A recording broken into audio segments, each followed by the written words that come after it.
The opinions and views expressed in the following program are those of the speakers and the host, and do not necessarily reflect those of Yoakley Scott Corporation and your sports network. Yeah, I've been closer to Jesus before, so can you help me out? Oh, can you help me out? Am I on my own? Am I on my own? Or can you help me out?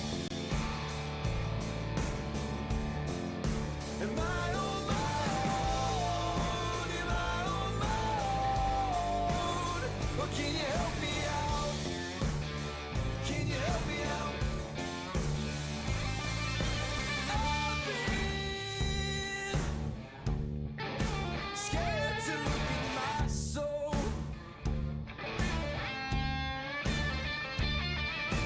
I've been afraid I would follow alone.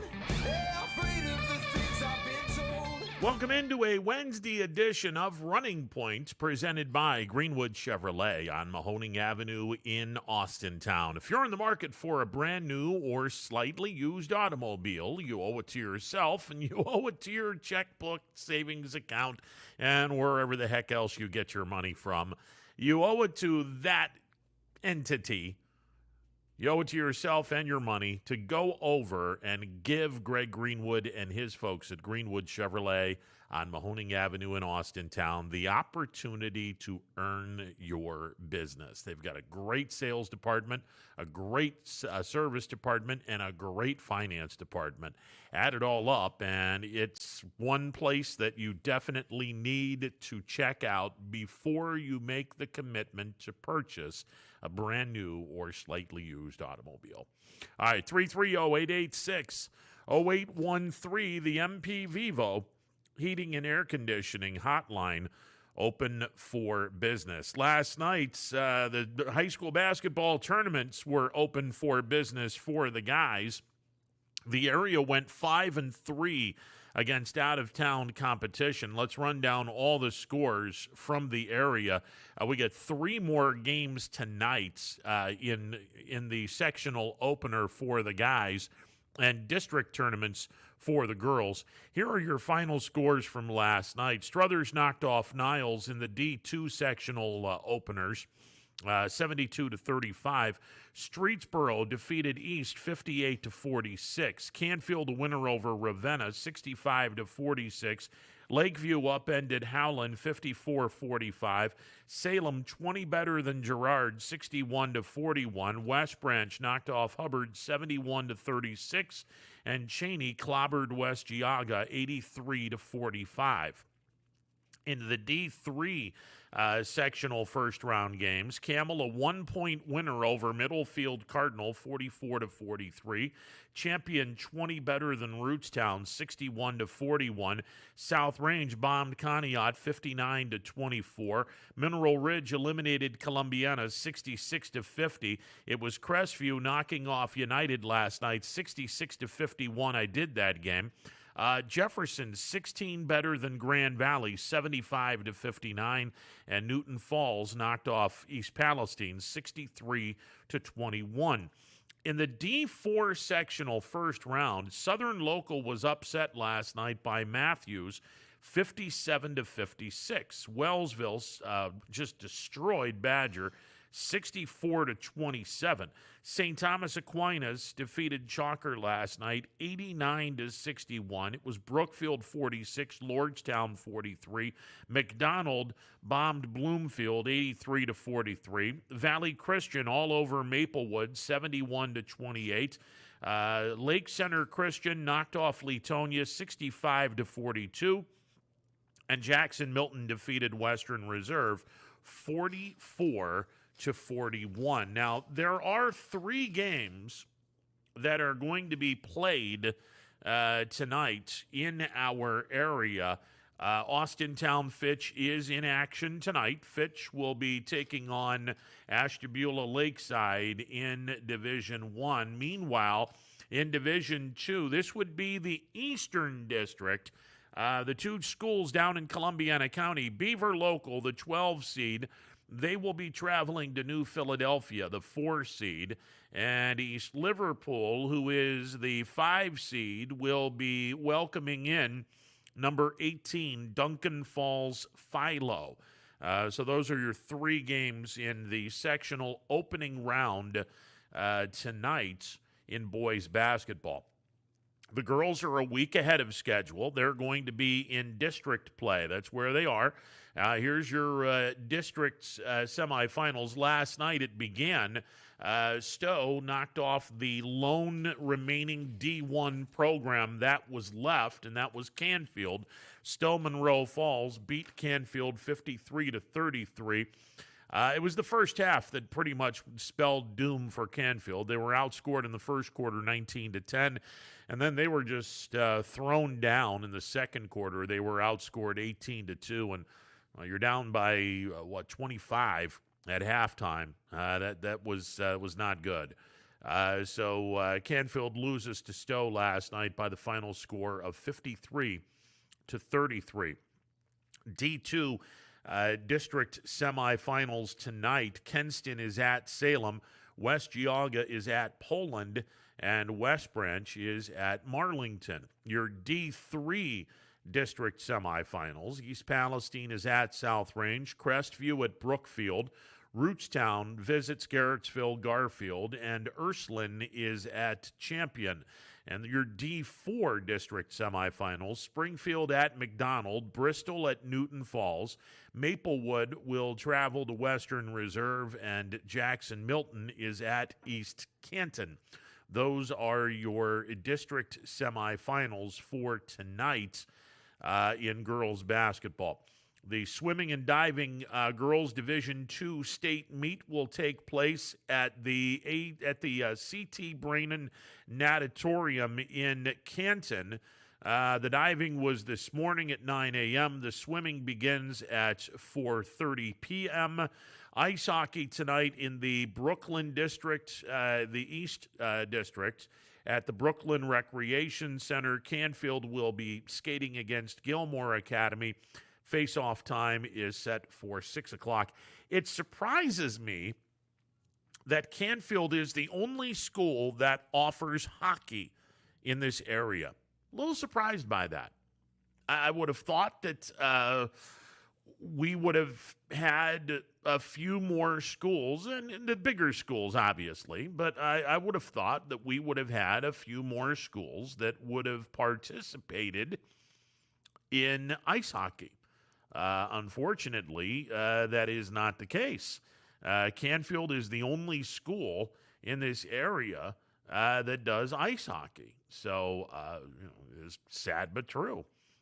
So they are in the, what are they? The Brooklyn Eastern District Tournament from Brooklyn at the Recreation Center. Canfield is playing Gilmore Academy. That is a 6 o'clock face-off time. So good luck to Canfield, and good luck to all of our local teams that are doing battle today, whether it be on the ice, on the basketball floor, or in the swimming pool.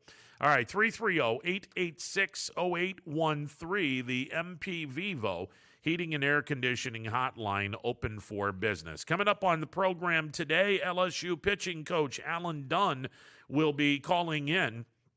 Penguins will be taking on Louisiana State. They are ranked number 12 in the latest Baseball America poll. And Baseball America is, for me, the Baseball America and Prep Baseball Reports are the two go-to periodicals that I will check out when it comes to college baseball. They do a very nice job of covering college baseball. LSU is ranked number 12 in the latest Baseball America Top 25 poll. LSU pitching coach and a personal friend, he and I spent some time together when I was in Jackson, Tennessee, broadcasting games for the then AA affiliate of the Chicago Cubs, the West End Diamond Jacks. Alan Dunn was the pitching coach. And I was there, 2003, 4, 5, and 6. and he was there all 4 years. AD will be calling in on the program at about 12:45. We'll get him on for about 10 or 15 minutes, and then we'll bring in Brian Tolnar from Mill Creek. Obviously, we will not only be talking about the upcoming PGA Tour event, which is changed. Normally, the event is it's in Mexico normally. This year, they're putting the event in Florida.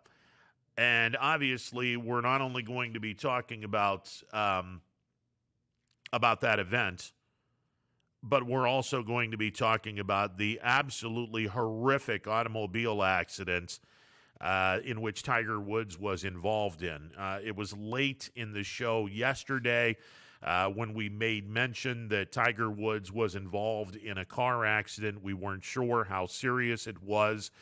It was not life-threatening, thank God for that. But Tiger Woods had some extensive damage to his right leg and right ankle, and he had some surgery. He's awake. Again, he's not going to. It's not life-threatening, but clearly it is it's a difficult injury, especially for someone that was hoping to get himself back on the PGA Tour.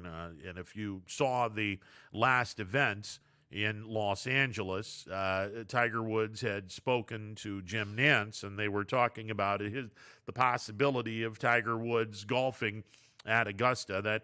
That's pretty much gone now, given the fact that Tiger Woods has a mangled right leg. That's not going to be happening. And truth be told, I'm not worried about Tiger Woods, the golfer, right now. I'm worried about Tiger Woods, the human being. And hopefully he's going to be able to bounce back from this, and hopefully he's going to be able to have complete use of that right leg. And then we can start talking about however slim the possibility is of Tiger Woods ever picking up a golf club again and playing on the professional tour. I don't want to speculate, but one would think it would be some astronomical chances for Tiger to ever golf again. But I'm not worried about that. That's, again, when the story broke, I was hoping that this was not going to be one of those situations where we saw it last year with Kobe.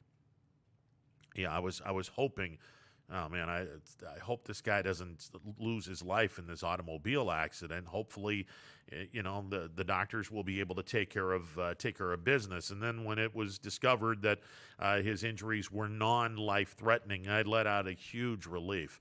I won't sit here and say he's the greatest golfer of all time. I think Jack Nicklaus is, but he's certainly on the pantheon of greatness. He's right up there.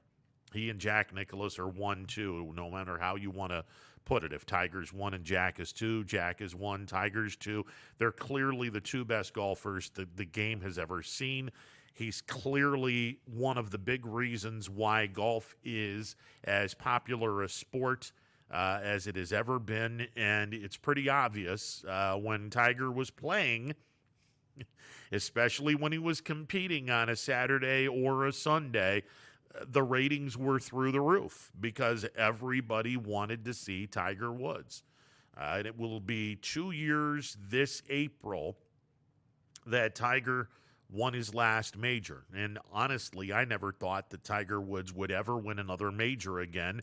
And he proved me wrong by going down to Augusta, without question, his favorite course of all the majors. He's always been pretty spectacular at Augusta, and he was able to win the what I think will probably be his last major. He won it 2 years ago this April. You talk about turning back the clock, and it was fun to watch. I got to admit, it was a blast. It was a blast to watch this. He is, thank God he's going to be okay. that he's not going to pass away from this horrific car accident. And when everyone saw the vehicle, the first thing that crossed my mind was, oh my God, is he going to be okay? Is he going to live? When the reports were still seriously injured in this automobile accident, and you look at the wreckage, oh dear Lord, that was a horrible scene. And I wondered aloud, if he was going to be able to make it, just like all of you. And when they announced late in the afternoon that the injuries were non-life threatening, I let out a huge sigh of relief. He's just been such an important person in the last 20, 25 years, such an important person to the game of golf. And the game of golf, it's just, they owe Tiger Woods a debt of gratitude, because Tiger Woods single-handedly put the game of golf back onto the American television viewer. And it's no secret, the people that are making a crap load of money on the PGA Tour, they should also owe a debt of gratitude to one Tiger Woods. Fortunately, Tiger's going to be okay. Now his right leg and ankle and from the top all the way down to the bottom of his leg, it's in bad shape. It's in really, really bad shape. And he has a long, long journey just so he can walk normally. He's going to have a long journey ahead of him just so he can walk normally. Forget about Tiger Woods, the professional golfer. I'm like I said, I'm more concerned about Tiger Woods, the human being, and whether or not this man is going to be able to walk without a noticeable limp and walk normally for the rest of his life. What a terrible, terrible accident. And we'll catch up with Brian Tolnar from Mill Creek. We'll preview the upcoming week on the PGA Tour, and we'll have a little bit of fun with that. By the way, last week, Brian didn't give me much help. I got to be honest with you. I have an app that I have some fun with. It's the NBC Sports Predictor app. And you don't spend any money on this thing. It's basically you're predicting. The NFL was last year. It'll come back. NASCAR is supposed to be coming back here pretty soon. I don't know why they haven't started yet. Right now, it's the PGA Tour and the Premier League. Now, on the PGA Tour, we made mention of this last week. There is 8 golfers. And actually this week, hang on a second, 4, 6, 8. All right, it's 9 golfers this week. All right, so you're predicting who is going to be better this week. And they have 2 golfers that you have to choose. There's 9 golfers. If you are correct, you get 10 points apiece every time you're correct. So the most you can do is 90 points. And then you have to choose the correct golfer for the win. If you do, it's worth 15 points. So that's, 105. Okay, and then you have to predict the score. And if you're right there, that's 15 more points. So you're looking at 120 points. Now, the score, as I found out, because I predicted the exact score of the golf winner last week, but I didn't get the 15 points. It has to be attached to the person that wins the championship. So this week I have Dustin Johnson winning on the PGA Tour with a total of 13 under par. So if I'm right on both counts, then I'll get 30 points. If I'm wrong on Dustin Johnson, but I'm right on 13 under, I don't get any points. I don't get any points, which I think is BS, but neither here nor there. So that's where we are with that. I only scored 30 points last week. Now, I think last week there were 8 golfers that you had to choose. So the most that you could win is 110 points, and I think I only had 30 points, if I'm not mistaken. I think I only had 30 points. I'm going to have to take a look here and see. I'm pretty sure that I only had 30 points. Yeah, it was 30 points on the Genesis Open. I was right with 3 of my golfers. 3 out of 8. I did pick 12 under, but they didn't give me credit for it because I picked Kochrack to win the tournament at 12 under, and he only finished 1 under. So, yeah, that was kind of stupid of me to do that. So we are going to we're going to see if we can come up with some moolah this week. All right, got a text from AD. We're going to get him at 12:30. So 11:30 his time. He'll be able to talk. So we'll talk some LSU baseball with the LSU pitching coach, Alan Dunn, coming up in about 10 minutes. The reason why we're talking with LSU pitching coach Alan Dunn, well, Youngstown State's going to be playing LSU Friday night and Saturday afternoon as part of a 4-game series. Now, they will be playing Nicholls State on Friday afternoon. Friday afternoon, I believe the game time is like 1 o'clock on Friday afternoon. The Penguins will be playing Nicholls State. And then after the game is over, they will hightail it up to Baton Rouge, which is about an hour drive from Thibodaux, which is where Nicholls State is located. They will go from Thibodaux, Louisiana, up north to Baton Rouge, Louisiana, and then they'll play on a Friday night against LSU. The Nicholls State game is 1:30 our time, 12:30 Central Time. And then Friday night, the Penguins will be at LSU. That game is scheduled to start at 8 o'clock our time, 7 o'clock Central Time. And then on Saturday, an afternoon game in Baton Rouge against LSU, 3 o'clock our time, 2 o'clock Central Time, which is where Louisiana is. They're in the Central Time Zone.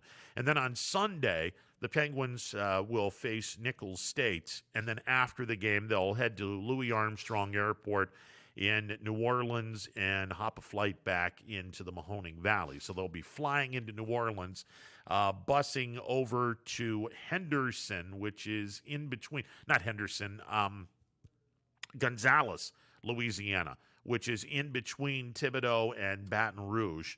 And then they'll be, going back and forth. 2 games against Nicholls State Friday afternoon, Sunday afternoon, and 2 games against Louisiana State University, the LSU Tigers, Friday night and Saturday afternoon. So there you go. Penguins will be busy. They lost 3 out of 4 to Troy, and we'll see if the Penguins can take care of business this weekend. I'll tell you what, yesterday and now today, beautiful day to be outside and enjoying the weather. And if you heard from Dan Bertolini, one of the things that the Penguins needed to work on was getting outside a little more often because the fly balls were a problem. And you can do fly balls inside at the Watts Center, but, the Watts Center is only so big roof-wise. You have to get outside, and you have to see the ball go above the lights at nighttime, or, at least go outside and be able to judge fly balls from outside instead of from inside where the roof is nowhere near as big or as high as a domed stadium would be. So there you go. All right, 330-886-0813, the MP Vivo Heating and Air Conditioning Hotline, open for business. So LSU pitching coach Alan Dunn coming up in about 6 minutes. Brian Tolnar from Mill Creek will talk about the legacy that is Tiger Woods. We'll also preview the upcoming tour stop on the PGA Tour. That'll be at 1 o'clock.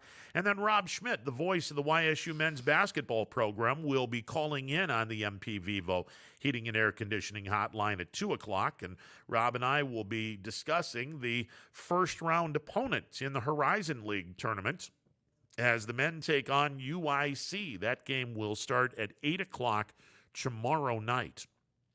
The women will be playing Purdue Fort Wayne, the Mastodons, tomorrow afternoon at 5 o'clock. So the women are going to start at 5 o'clock. They play the Mastodons. And then at 8 o'clock tomorrow night, the men will be playing UIC. Both teams drew a home game in the first round of the Horizon League tournament. They will both be on the road in quarterfinal action. No idea where they're going to be going. Now, if I were to guess, barring any major upsets, I would think that the women would be traveling to Milwaukee and the men would be traveling to Oakland. It's not set in stone. Obviously, if there are some upsets, a lot of different things can happen. But right now, the Penguins are home, and we'll see how the games transpire on Thursday to determine where the Penguins, the men and women, both go next week when the conference quarterfinals begin. Interestingly enough, they're stretching this out. You have the first round tonight. The quarterfinals will take place next Tuesday, I believe. And then you'll wait another week and play the semifinals and the finals. And hopefully, fingers crossed, knock on wood, both the men and the women can get to the semifinals or the finals. Both the semifinals and the finals will be at the Farmers Coliseum in Indianapolis. And we'll keep our fingers crossed and see if the Penguins can indeed get to Indianapolis, either the men or the women. All right, we're going to take a timeout. On the other side, we will hear from the pitching coach at Louisiana State University. Alan Dunn joins me. The LSU Tigers off to a 2-1 start on the campaign. We'll talk LSU baseball with Alan Dunn coming up after this timeout. It is a Wednesday edition of Running Point presented by Greenwood Chevrolet on Mahoning Avenue in Austintown. Back in a bit. New things happen all day. Some are good, some not so good. In today's complicated world, while you're busy working, playing, and living life, we're busy helping you make sense of the day's news. And there's only one place where it comes together with clarity, context, and accountability. It's 21 News at 6 with me, Madison Tromler, and Derek Steyer. 21 News at 6. It's what the day's news really means to you. Welcome home to a home made homier with Baird Brothers Fine Hardwoods. Inspiration starts at BairdBrothers.com and is turned into reality when high-quality hardwoods are delivered right to your home. Baird Brothers has the latest design trends, shiplap and skinny lap interior siding, antique oak rustic flooring, and, well, you'll find them all at BairdBrothers.com. Ordered easily, delivered conveniently, enjoyed comfortably. BairdBrothers.com.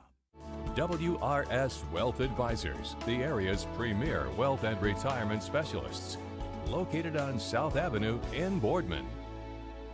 Hi, this is Jim Myers with Myers Family Insurance, your local Medicare and retirement resource. We're excited to have sports back. Whether you're on the field or cheering from the stands, sports unifies communities and brings hope for the future. We're all one team working together. At Myers Family Insurance, we know the importance of a great team.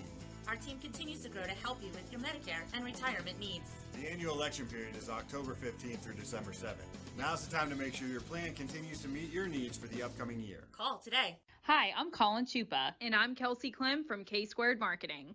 Our boutique marketing firm specializes in media planning and buying, public relations, event marketing strategies, and strategic sponsorships. We can integrate our services with your existing game plan, or we can be your entire marketing team. Your goals, our game plan. Let's win together. Call K-Squared Marketing at 330-623-2730 or visit ksquared.marketing to learn more. Welcome back to a Wednesday edition of Running Point presented by Greenwood Chevrolet on Mahoning Avenue in Austintown. Through the years of doing minor league baseball, one of my favorite people that I had to deal with was a guy that I consider to be a very good friend and someone that I have learned so much about the game from. He used to be in the Cubs organization. He was in the Orioles organization, among a couple of other major league teams. He is now settled in, and an Alabama boy in Louisiana, an Alabama Crimson Tide fan who is now the pitching coach at Louisiana State University, which is kind of like saying you're a Buckeye fan, but you work for the University of Michigan. It doesn't really fly all that much. Alan Dunn joining me on the MP Vivo Heating and Air Conditioning Hotline. AD, it's been a while. What up, my friend? Hey, buddy. How you doing, man? I'm good. It's always great to hear from you. Now, and you're exactly right, man. When you talk about that, getting implemented down here from the state of Alabama, I don't say that a lot because they might not take to it very well. So I keep that under wraps. Well, if you were to say Roll Tide in Baton Rouge, I'm pretty sure they'd throw your butt off campus. No doubt. No doubt. Yeah. All right, let's talk a little bit about this LSU team. You're off to a 2-1 start. You split with Air Force down in Baton Rouge over the weekend. Last night, or I should say Monday, I beg your pardon. Monday, you beat Louisiana Tech 16-7. You get the Ragin' Cajuns tonight in Lafayette at Teague Moore Field, which is a place I'm familiar with. Beware of those pine trees beyond right center and deep center field. Make sure your pitchers don't try to throw a pitch up, or that ball will go into those pine trees. No doubt. Well, Ron, as you just alluded to, opening the season on Saturday. We were supposed to play it on Friday, and obviously things from the weather standpoint kind of pushed us back. So we opened up on Saturday, and we had a good team win there, a 6-1 victory there. And what was so good about that was, it had been 350 days since we had towed the field against another colored jersey, and it was just great to get back out, knock some rust off, and then when you do that and getting a win, it always makes it sweeter. And then we come back on Sunday, and we kind of had a letdown. Taking nothing against Air Force, they played very well. They pitched very well against us, and we let a lead get away from us there in the 8th and 9th inning, and we ended up having a 4-3 lead turn into a 6-5 loss. And that was something that hopefully our players, learn from, and knowing that winning baseball games in college or any sport, it's hard to get wins. So when you get them, you can't let them up. And so we came back on Monday night against a very veteran team from La Tech. Knew they were going to come in here and be ready to play. They had opened the night before and won 18-1 against Air Force. So knew they were going to swing the bats, and so we came in and we kind of got behind early, but our guys, they fought back. They showed some great moxie there, and again a team victory. We came back and with a deficit and tied it up, and then we kind of started adding on, and so we get away with a 16-7 win. So, we're playing okay, trying to figure some things out from personnel standpoint, and just where we go, and tonight we got a tough game, as you said, in Lafayette. Always when the Cajuns and the Tigers get tied up, it's always a tough game. Well, the food between your guys' venues, the LSU people and the Louisiana Lafayette people, the food's just going to be phenomenal. Oh my goodness, man! That's why I got to stay on that treadmill every day, man, to keep those pounds off. Hey, you guys have a young team this year. I know that your ace, you started in game number 1, Jaden Hill. He's a junior, but you got a bunch of sophomores and freshmen, not only on your pitching staff. You got a bunch of kids, just young kids on that LSU everyday lineup as well. Well, let me just tell you about that, Ron. If you look at our lineup right now, We got a freshman at third, a true freshman. We got a shortstop that is a redshirt freshman that played in probably 2 games last year. So technically he's a freshman. I mean, he is grade-wise, but in playing experience. Our second baseman started as a freshman last year, and he played all 17 games. So he's a sophomore, but redshirt eligibility freshman. Our first baseman is a true freshman from New Orleans. We got a freshman right fielder, true freshman. So, pardon me, you look up, that's what our offense and defense is running out there right now. And they're talented, but it takes freshmen a while to figure out this league, and because you can get your feelings hurt very quickly in this league. And so that's what, from an offensive standpoint. Then you look at the pitching. We are veteran-laden from our starters, with the exception, you talked about Jaden. Jaden's only thrown 20 innings in college baseball, but yet he is a junior because he got hurt as a freshman last year. The pandemic took away his innings. So, he's still learning about the nuances of what it means to be a starting pitcher. And then, of course, we have 2 veterans in Landon Marceau and A.J. Levis. They have, multiple innings, multiple starts. So that kind of gives us some stability there. And then at the back end, we got a closer who's been here 4 years. So, you've got some stability on the front and back end. And then in the middle, we've got some guys that have been here for a couple of years as well. But yet we've implemented some really talented freshmen which is fortunate that maybe you can give those guys opportunities to get their feet wet, put them in key situations, and bring them along at a pace that hopefully by the time you look up 2 months from now, you kind of got an idea who your guys are. So that's kind of what our team is right now. Tell me a little bit about this right fielder, Dylan Cruz. I mean, he's a true freshman. He's hitting .583 through the first 3 games. I mean, he is swinging a ridiculous stick right now. Well, Dylan is a phenomenal player. I mean, he's a 5-tool player. And, he's a guy that when we recruited him, it was one of those you don't know if the kid's going to show up on campus. During his recruiting class among the country, he was the number 1 rated player for his class for at least 2 years. And then his senior year, I think he fell off a little bit to maybe top 10. And so you didn't know if he was going to show up. And when he decided that LSU experience was worth more than anything Major League Baseball could do for him at that time, he decided to take his name out of the draft last year, which was that's such a thing that doesn't happen a lot of times. And so when you get a kid like that on campus, you're really excited. And he has proven the things, the accolades that he was given coming in, and he's really just established himself already in the 3 games. He's hitting leadoff, and as you talked about his numbers. But other than that, just the tools and the work ethic and the makeup, and just a phenomenal kid. I mean, they're just those special type players, and he's going to have such a nice future, and we're excited that he's a Tiger.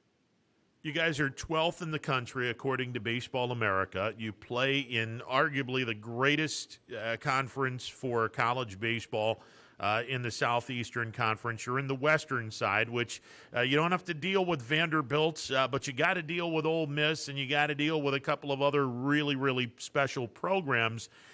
Talk about the daily grind that is the Southeastern Conference. It's always been that way that you talked about. You go into a weekend series, and your goal is, hey, man, we're trying to win a series, obviously, but there's times when you go on the road and you're like, man, we got to get out of here with 1. I mean, it's just not that you ever concede anything, but it's just hard to win, especially when you're talking about those teams that you just brought up. So it is week in and week out, you're facing big leaguers. You're facing big league starters on Friday and Saturday night, and then you're going to have 2 or 3 in the lineup that you're trying to get out. So going to this league, you figure out how good you can be, and even so this year with the things that happened with the pandemic last year, and and guys getting an extra year of eligibility, and the draft only being a 5-round draft. The talent in college baseball across the country, and it's just not in the SEC. It's everywhere. It is going to be something that I think that has not been seen in college baseball in quite some time. When teams are going to be running talent at you. Give you an example. We placed Air Force the other night, and dude, they were running. They ran some arms out of the bullpen. Their last guy that closed the game out was 97, 98 as a big 6'6". He called the first part of the game and closed it at the end. That's what you're seeing on a daily basis, and that's not even in the SEC. So you better bring it every day, or as I say, you're going to get your feelings hurt if you're not ready to strap it on and play your best baseball. So it's going to be a grind, but something we've all come accustomed to. LSU pitching coach Alan Dunn, a friend of the show, joining me on the MP Vivo Heating and Air Conditioning Hotline. Now, one of the other reasons I wanted you on the show, obviously scouting LSU, because that's who Youngstown State will play on Friday night and Saturday afternoon in Baton Rouge. And by the way, thank you in advance for the great weather, because up until yesterday, our weather was just so disgusting. And we finally have some decent weather, but now the kids will get an opportunity to play in 70s and 80-degree weather, which is wonderful. I wanted to ask you, we had our minor league team taken away from us, the Mahoning Valley Scrappers. However, the Major League Baseball Draft League, it's a brand new league. It's going to be taking place, and we're fortunate to have one of the 6 franchises in this draft league. I got to imagine there's going to be a number of kids in the Southeastern Conference that are going to be more than interested in taking part in this inaugural season. Absolutely, and I think the idea is a tremendous idea. I think obviously, as anything, it's new. You're going to try to figure out, hey, what's the best way to make it work, and how is it actually going to be a feeder system? And, the man that is taking over, Carrick Jackson, who was here in Baton Rouge the last 2 years at Southern University as the head coach, he's a great guy, and I know he's excited about being in charge of that league up there. And so I think it's going to be a great idea. I think you'll see it grow. And I think it'll help, players obviously across the country get opportunities to be seen and obviously playing great competition. And I think it's going to be a really good thing. And I'm so happy for your area because I know they love baseball up there, and having their team taken away is tough, man. And so getting someone in there and kind of fulfilling that baseball need is great for the community, I'm sure, and I know they're going to support it. And so I just think it's a win-win situation, and I look forward to seeing how it all plays out and what it'll mean for not only college baseball but just for the kids that are going to be participating in it. You made mention that with the pandemic, and I've made mention on this on the show a number of times, I think that the one blessing, if there is one, that is COVID, the one blessing is the NCAA, which rarely makes a good decision, in my humble opinion. They made a great decision this time around when they gave everyone one extra year of eligibility. And we've hit on this a little bit in the interview. Hey, D, I swear to you that college baseball this year and next year are going to be 2 of the best years anyone has ever seen from a talent level in college baseball. No question, man. And if you just look up and down the lineups, and if you read and just get snippets of what teams are running out there and how deep they are, and the roster size. The roster size can be obviously a positive, and I'm so thankful that these kids did get their opportunity back, to come back and play.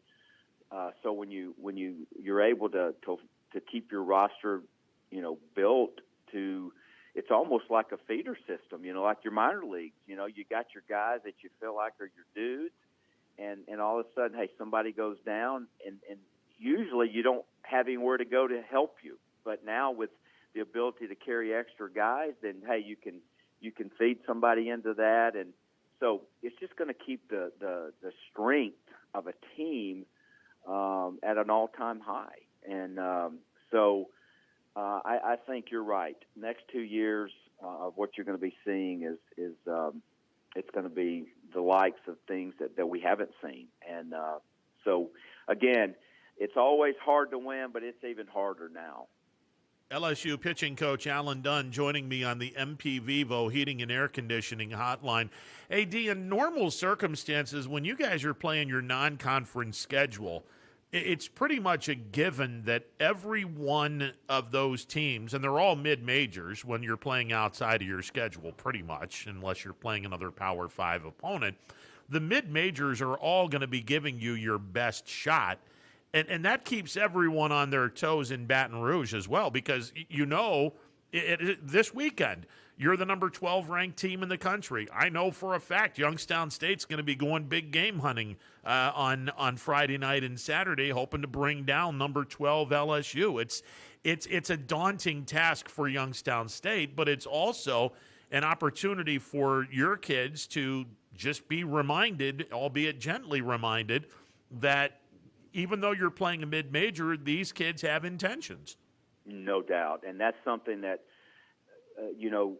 that you want to express to your club, and you want to hit those points consistently about, listen, teams are coming in here and they're going to bring their A game. They're going to bring the guy that on a Friday night starter. I'm sure Youngstown State's going to bring their Friday night guy in here, and hey, you get a guy on the bump that's on his A game, and it doesn't matter. Baseball is such a different sport. That one guy on the mound can make all the difference in the world. Whereas in football and maybe basketball, it's a little harder for maybe a team with not as many numbers and talent or things like that to go in and win a game.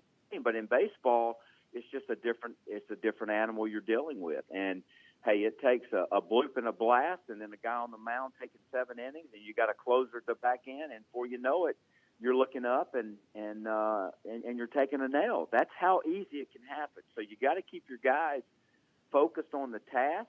Just go out and play their game, but mentally be ready for the grind, because they're going to bring it. And that's the way that I think we approach it, and hopefully our guys do. Because, as I told them, I said, fellas, I hadn't played in 30 years, so it's about what you do in between the lines, and you got to bring your game. I've said numerous times where when people sit back and say the quarterback position's the most important position in sports, I say BS. The pitcher is the most important position in all of sports, because the pitcher can pretty much will his team to win a ball game. The offensive line needs the quarterback. Or the offensive line needs to produce for the quarterback to be healthy. The pitcher, he's got the baseball, he's got the control, and he has the ability to shut the other team down and say, you're not going to be scoring many runs on my watch today. That's it. You're out there on that island, man, and everything is that big spotlight shooting right on you. And are you a guy that has the makeup and the drive and the preparation and all the things that go into it? Are you that dude to want to take that responsibility? And that's something that, from a recruiting standpoint, when we go out to try to find kids that we think that can come into our program, obviously have the skill set, but what's their makeup? Are they someone that can stand in front of 10,000 and make that last pitch to send us to Omaha?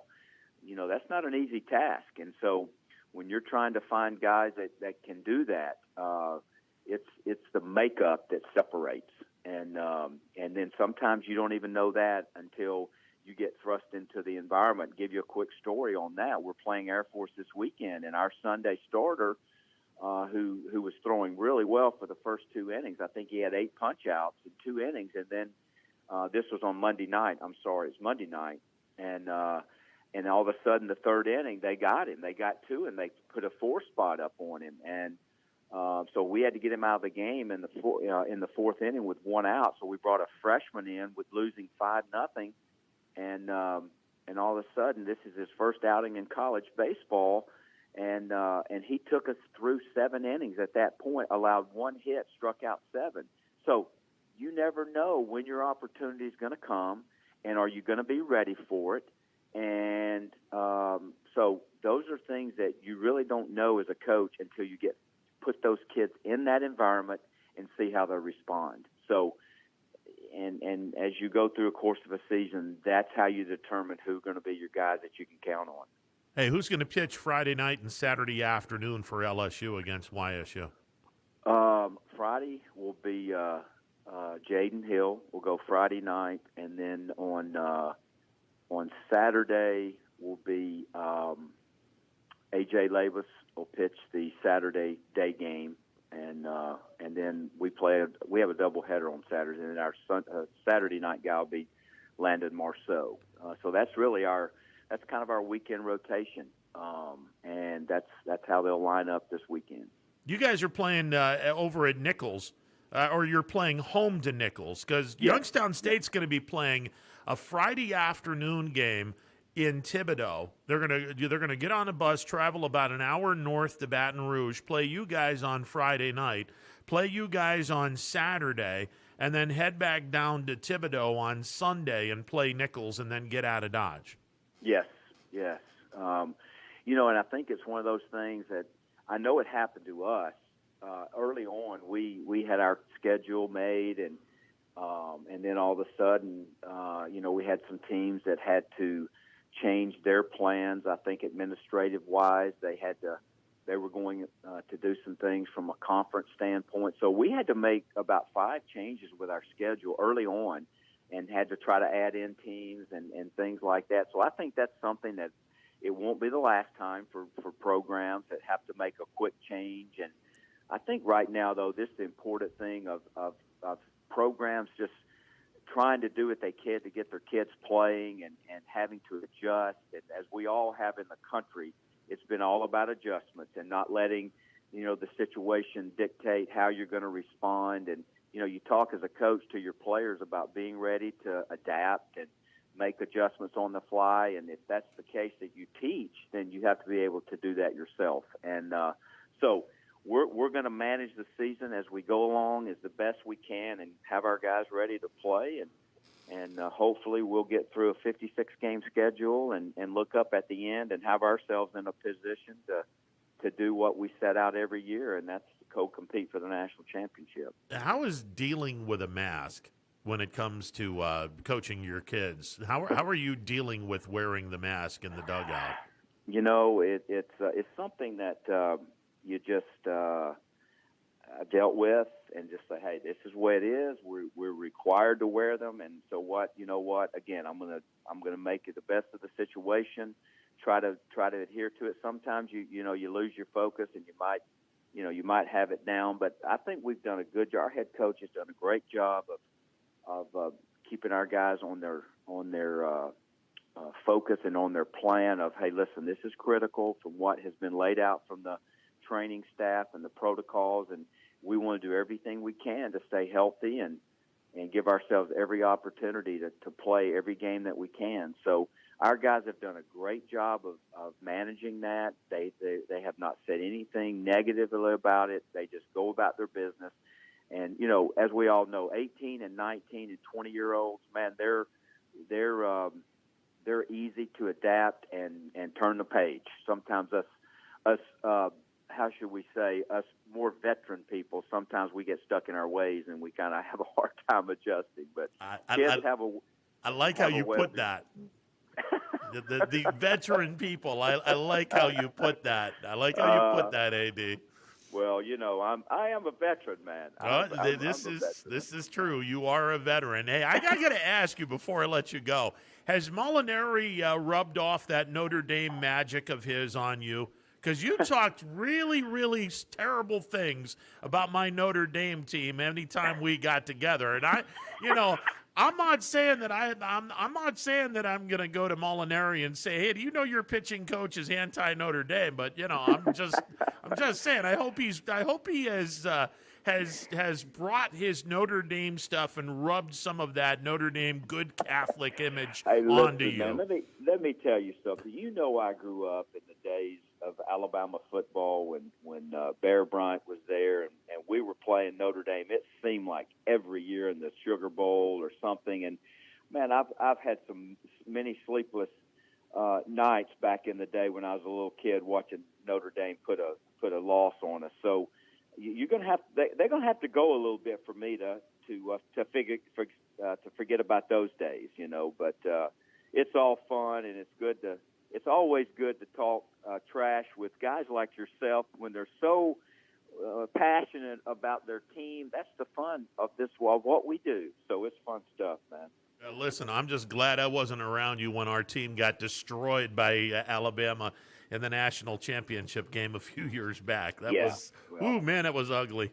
They have had a tendency to kind of play pretty good the last few years. Yeah, Well, Saban is very good at what he does. There's no two ways about that. But unbelievable. Now you can't be saying that stuff on campus though, because like I said, you're no longer in Crimson Tide country. Now you're in LSU country, and And listen, I am purple and gold through and through, buddy. There you go. It does my heart great when we put that L against the Tide last year when we won the national championship in football, and then when we towed it up for them on a 3-game series. I love to send them home 0-3.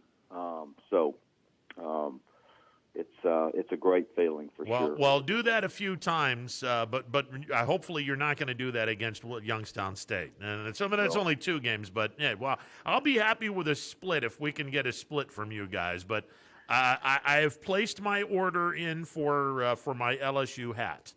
Well, we'll see if I can't find one that will work for you, buddy.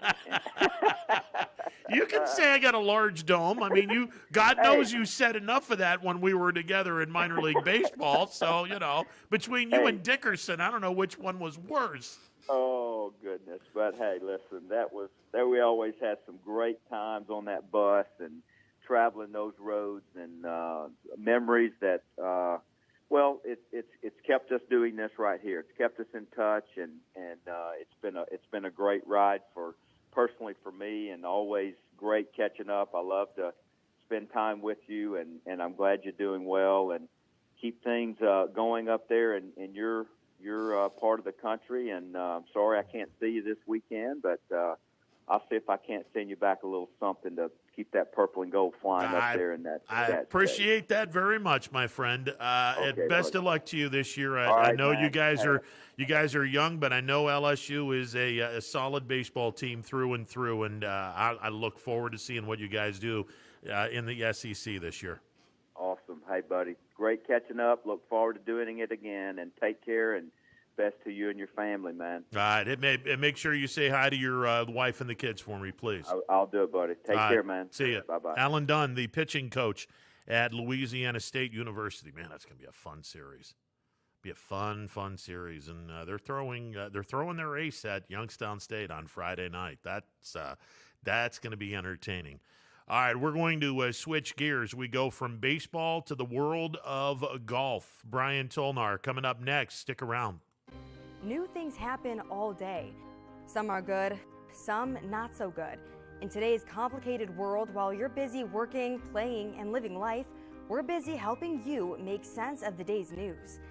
And there's only one place where it comes together with clarity, context, and accountability. It's 21 News at 6 with me, Madison Tromler, and Derek Steyer. 21 News at 6. It's what the day's news really means to you. Welcome home to a home made homier with Baird Brothers Fine Hardwoods. Inspiration starts at BairdBrothers.com and is turned into reality when high-quality hardwoods are delivered right to your home.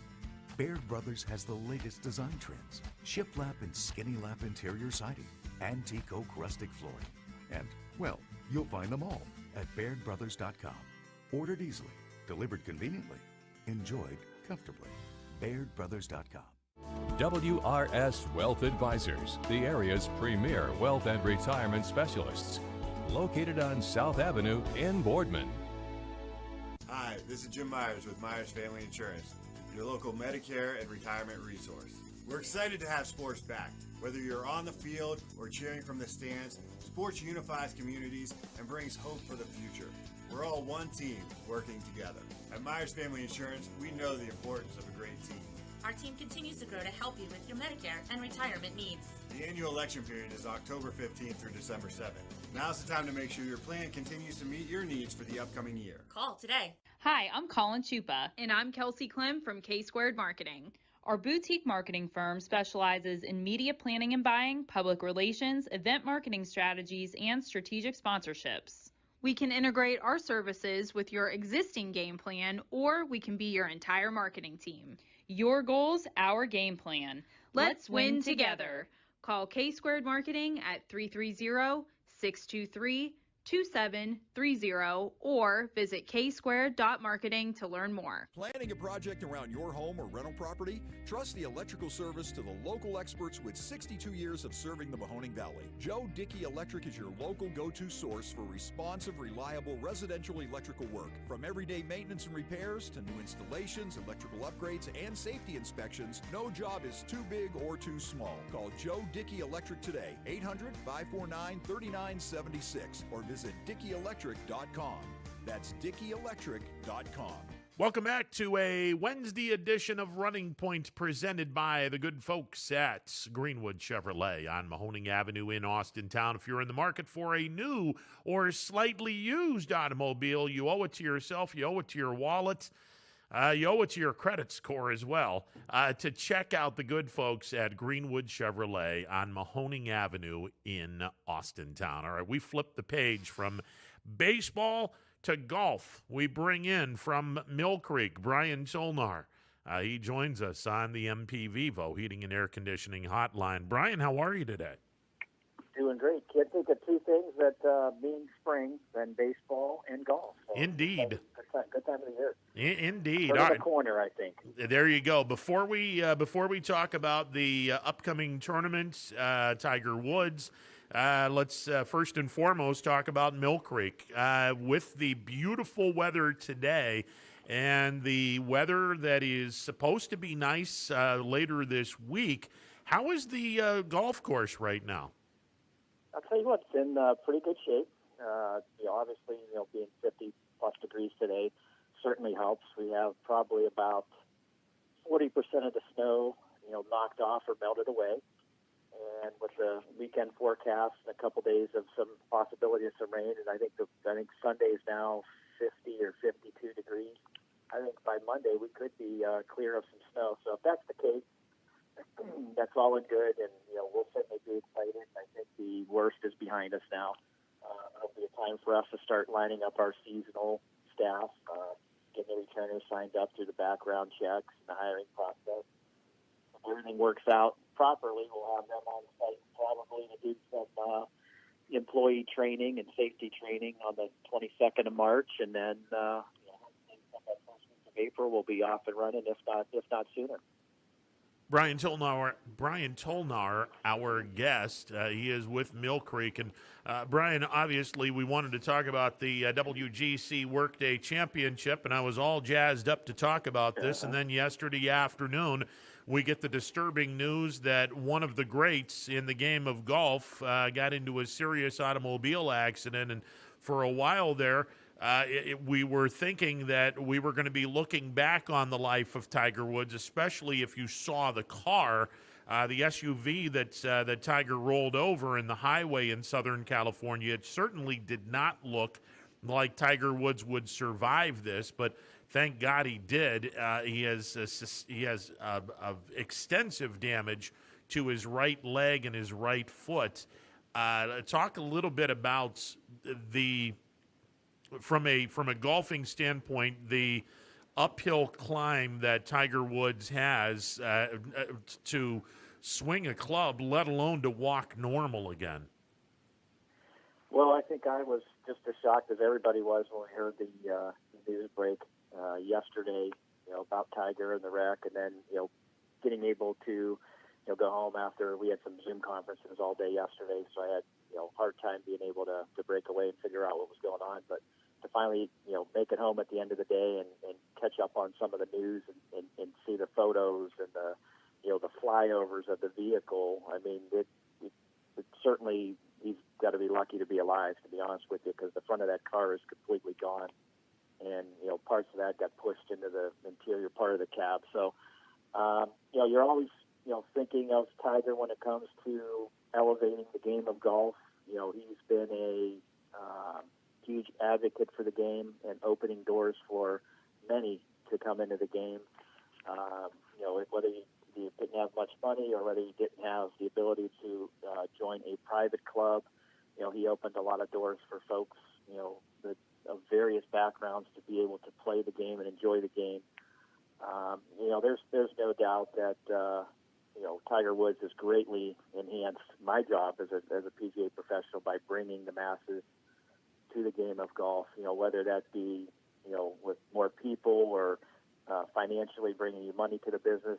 We had a seminar yesterday for Merchandiser of the Year conference, and merchandising nationwide, and it's a humongous stat, between equipment and merchandise and sales throughout the United States is a $55 billion with a B, billion-dollar business. So, you would have to think that Tiger's responsible for a lion's share of bringing folks to the table, with whether it be Nike equipment and Nike clothing and Nike shoes and all of his endorsements. But they have a saying, rising tide lifts all boats.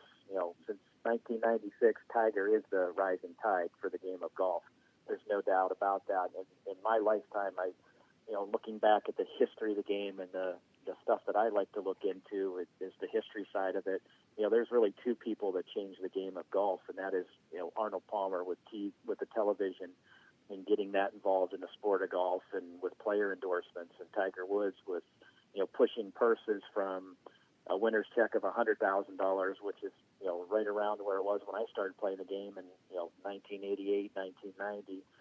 Was the average win on a PGA Tour event, you're winning $80,000 to $100,000, and now if you look at the purses across the board at all these tournaments, I mean, you're looking at $1 million at minimum in some of the lower end events to $1.5 to $2 million. I think this week is 1.85 or 1.87 for the WGC, and there's no doubt that Tiger's had the momentum that he has and the TV ratings that he draws for the game of golf and the popularity of the sport. There's no doubt, that he's responsible for the increase in TV revenue, so the purses can rise. And any time that you look at television and just talking with people, whether they're golfers or non-golfers, when Tiger Woods is on that first or second page of the leaderboard, or he's in the discussion heading into the weekend, you get people that don't even play golf acclimated to tune in and watch the game of golf. So, I look at it as, it's a sad day for golf yesterday when that happened. We're fortunate enough to have him, be alive and to be able to get through it. It's going to come down to, does he still have the desire and the drive to play and want to put the time in? Because I would have to imagine, obviously he's nursing the back injury and the back surgery in late December. You add ankle and multiple leg issues and to the list. It's going to be, does he still have the desire to get back out there? Does he have the drive to be able to do that? Plus he's a parent now and does a lot of stuff with his kids and PGA Junior League and drive, chip, and putt. He's very active with them. So he's kind of stepped back from the game a little bit. And obviously at 45 years old, you're sort of in the doldrums of, do I continue to play at 45 or do I, wait a little bit and go to the senior tour? To me personally, I've always looked at Tiger. I just don't see him playing beyond another couple years. He's done everything that you needed to do. He's won everything that you could possibly win in the game. He has nothing really to prove. I don't know that senior tour is in his peripheral down the road, but, obviously as fans, you would like to see that, and you would like to see him continue on for as long as he wants to play. Injuries certainly have played a big portion. The 40 and oversight of his 45 years, on the planet, ankles and knees and wrists and, back, multiple times and issues there. So you look at Tiger at 45, he really has the body of a 50 or 55-year-old when it comes to surgeries and, arthritis and pain and all of that stuff. So, I mean, he's against a little bit of odds, or against the rock, if you will, when it comes to, playing without pain and, fighting through surgeries to be able to continue on. Up until this point, he's really had the desire to come back. And, speaking with Jim Nantz on Sunday at the tournament in L.A., he was hopeful to be back for the Masters. And, I would have to think you're looking at probably 1 to 2 years, for him to rehab and get better. And, Ben Hogan got in a head-on collision with the bus at age 36. It took him a year to almost learn how to walk again and function. And, there's a big difference between 36 and 45. Hogan, broke both legs, pelvis, collar, collapsed lungs, collarbones. So, I mean, he was a little bit, more beat up from an accident standpoint. But, I mean, the things that drive the golf swing with the equipment and the modern-day technology is your lower body, your midsection, obviously back being part of that, spine rotation, and the lower body extremities with the legs and the hips, and that's where you create all your power, are things that are now going to be, just to the point where we want him to get back and be able to walk, be able to function. So, he's got an uphill climb. There's no doubt about that. And, as a golfer and as a fan of golf, you certainly feel bad for that. You're certainly rooting for the guy because, in my lifetime, he was the best that's ever played. Jack Nicklaus has a number of records. I, caught the tail end of his career, so I didn't watch him from start to finish. And, he's got a great body of work. But, I mean, in my time of watching television and growing up and being 43 years old, Tiger's a couple years older than me, you were watching him as an amateur, you were watching him as a junior, you were playing in events that he was at a national level as a junior. So he was always part of the equation of being one of those competitive players and a person to watch. And, all the stuff that he's been able to achieve at a young age, growing up through junior golf and high school golf and collegiate golf, and then making a great career on the PGA Tour has certainly been fun to watch as a fan. There's no doubt about it. And, he is the needle in golf. When they said, who pushes the needle, he is the needle. So it's a matter of how hard and how much he wants to work at it. And if, he's got the desire to come back, because, I mean, he's got a lot of obstacles ahead of him, unfortunately. Yeah, unfortunately he does. I'm just glad that he's alive, and I'm going to concentrate on Tiger Woods, the human being. Tiger Woods, the golfer, if he decides he wants to come back, great. But Tiger Woods, the human being, I want him to walk without any limp or without any pain or anything like that. And it's going to be a process. There's no two ways about it. It's going to be a big one, but I think if anybody has the desire and the will to do what you need to do, it's certainly him. And I say that for the reason of he's repeatedly come back from places and injuries that others have not played or touched a club again from, based on his desire and drive to want to play and continue to play competitive golf. So, he's certainly in the driver's seat from that aspect, but I mean, how many setbacks can you have consecutively that you're always digging yourself out of the hole to be competitive and to get back at the level that you once were at? And, 45, being at 43, your body's a lot different than it was when it came out on the PGA Tour at, 21 or 22 years of age. Brian Tilnauer, our guest. Brian, this week the PGA Tour was supposed to make a stop outside of the United States. Unfortunately, due to COVID, the World Golf Championships will be at the Workday Championship at the Concession Golf Club over where the Pirates train, Bradenton, Florida. Yep. Let's talk a little bit about this invitation-only WGC event. Yeah, very elite field when it comes to golf. We've seen some invitational events up to this point, Tournament of Champions, which are exclusive field events. We've only had a couple just regular tour events with 140, 150 players or so. This one being a very elite field, only 72 players this week, and it's based on your qualifying criteria. The top 50 from the official World Golf Rankings are one of the ways to get in. Top players from the money tours, from the European Tour, the Japanese Tour, the Asian Tour, PGA of Australia, the Sunshine Tour. Top 30 in FedEx Cup points up to last Friday's event. Highest ranked players, from Mexico are normally in there. I'm not sure if that applied this year with the COVID-stricken field. And then they add a couple alternates based on where you are ranking. So if you're at that top 50 or top 30 and someone withdraws, 31 moves up, and so on down the line. So certainly a very exclusive field to get in this week. The FedEx Cup points are higher at these WGC events because they mean more, because the fields are so elite. Talk about, top to bottom, probably one of the best fields we've had all year, and you'll continue to see, with the Players' Championship and Augusta coming up in a few weeks in April. Guys are getting ready to get ready for that first major, and obviously the Players' Championship shortly thereafter. So, points are extremely important at this point, where your rankings are to be able to get into those venues and those events. So you're going to see, a lot of those players start popping up now that we're into the meat of the season, heading into the first year's major. But, we had the concession, which has taken the event over this year. First time we've had a PGA Tour event there. It's a relatively new golf course that was established in 1999. It was built by Jack Nicklaus and Tony Jacklin, which is the hence concession from the Ryder Cup, where Jack Nicklaus and Tony Jacklin were down to the last match. I believe we were tied, and we ended up winning it with a tie on the last hole. They were playing overseas in Tony Jacklin's home country, and he had about a 3 or 4 foot putt, and those guys just dueled the entire way around. One up, one down, the whole way around. Got it to even the last hole, and they both hit it up there. I think Jack ended up making par on the last hole, and Tony Jacklin had a not so easy putt on the last hole for a par to tie. And doing a classy thing, Jack Nicklaus said, "I'm going to concede that putt to you. That's good." He could have missed it with all the pressure that was on there. Very nice thing to do, even though that you're going to tie and end up retaining the cup for the United States. So that's where the concession comes to, and the Concession Golf Club name.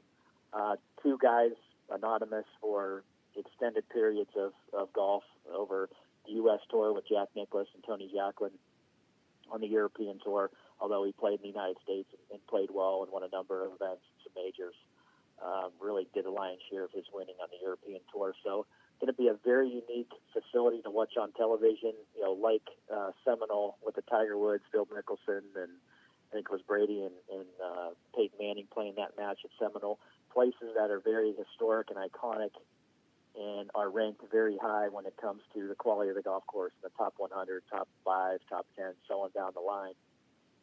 Concession is one of those facilities, like Seminole, places that don't have PGA Tour events, that are quietly under the radar as being exceptionally good. They just don't want to have events, and they just want to keep it private and so on down the line. So it's going to be fun to be able to watch them play this venue that I've heard a lot about. Very hard to find information on the venue. There's no doubt about it. But I think as you look at the rankings of the course, it's a top 100 course in the world. It's a top 10 in Florida. It's bounced around between 1, 3, and number 5 over the past 5 or 10 years or so. So, only getting a 1-year contract.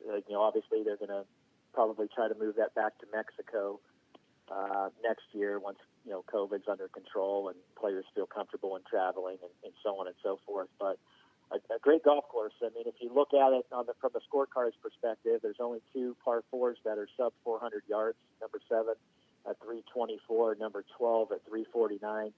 3 of your 4 par 3s are well over 210 yards, which is exceptionally long when you talk about PGA Tour standards. So it'll be neat to be able to see them hit 7 irons and 5 irons and 4 irons on some of these holes.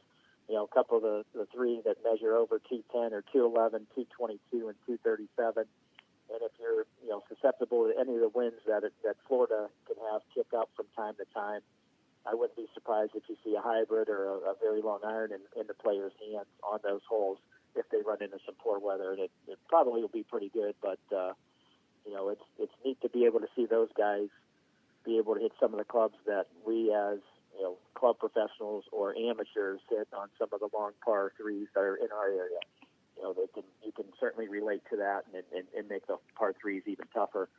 2 very healthy par 5s. Number 7 measures in at 6:06, and number 17 at 590 yards.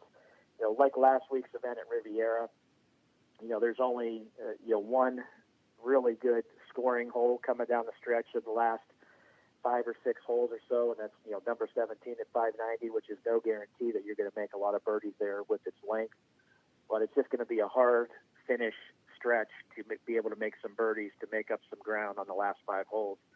I think players are going to have to get off to a good start and basically hold and keep it close to the vest on the way in coming down the stretch, because I think you're going to have a lot of guys make some bogeys coming down the stretch early on in the rounds where you need to make your hay and to make some birdies to get your round under par and have a good week this week. Tiger Woods, we talked about him a little bit earlier. He has the course record, and he also has the tournament record down there at 261, 25 under. Patrick Reed's our defending champion this week.